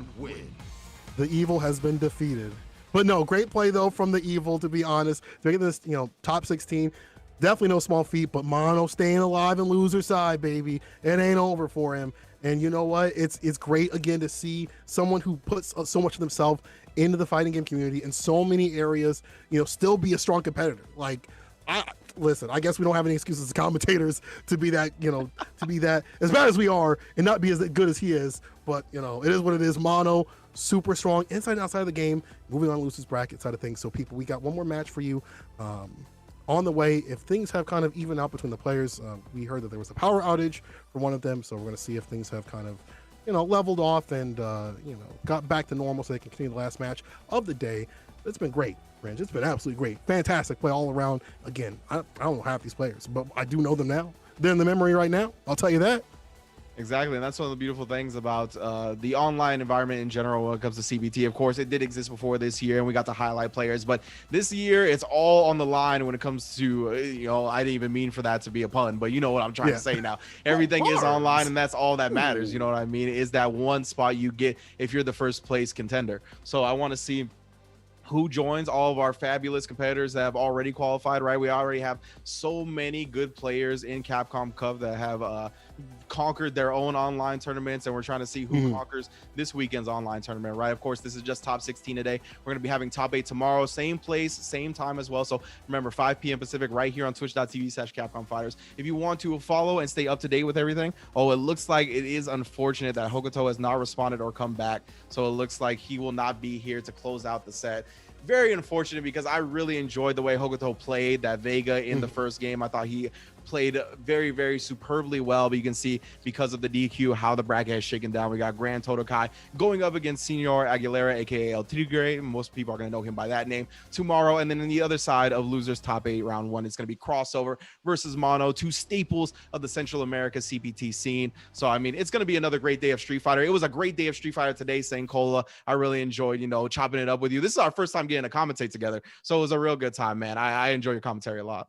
Dog, it's been absolutely fun. And before we close things out, let me show you guys the winner's side. Louis Man versus MenaRD, the Capcom Cup champion. Then there's Kusanagi versus Hermes. And then, as we said before, loser side of things, Gran Totokai versus El Tigre, and Crossover versus Mono. Top 8, first of 3, all the way through. Great action, great play. Who knows who's going to take it? Last time we saw Cabba take it over Kusanagi, who had gotten second with Sakura. Of all things, Sakura. We saw Evil Japan. We know what the character's capable of, but to see the variety in play that we've seen so far is really great. And again, that's one of the things that allows this format to happen. It allows for the variety of characters to come through. Maybe someone's on their day today. We had Smug come through with the Raw and stuff like that. Of course, you're going to see the Seths and things like that, but there's already great variety, and I can't wait to see who's going to take top 8 tomorrow. Yeah, Kusanagi looking kind of fire again this weekend, bro. I wouldn't be surprised if we see him up in the upper echelon of results for sure. But of course, that is all going down tomorrow. Again, 4 p.m. pre-show. I don't want to forget about that because I love the pre-show. I always watch it every time. Big ups to F-Word, Logan, Jammers, everybody that's usually a part of the pre-shows. It's been a great addition to the Capcom Pro Tour, in my opinion. I've enjoyed every bit of it. Not only just getting to preview the day of matches, but also getting in touch with the communities, finding out more about the players, finding out more about the scenes. It's been a great time. So again, that starts tomorrow, 4 p.m. Pacific for an hour. Then we get the 5 p.m. Pacific top 8 going down. And of course, if you want to make sure you follow all that, know everything, Capcom Fighters everywhere, baby. Right here on Twitch, YouTube, Facebook, Twitter, Instagram, everything is Capcom Fighters. So make sure you follow them, stay up to date, because this is a Central America top 8, a top 8 in general that you're not going to want to miss tomorrow. So thank you all once again for joining myself, joining Saint Cola, and of course, we're going to see y'all tomorrow right here on Capcom Fighters. Peace out.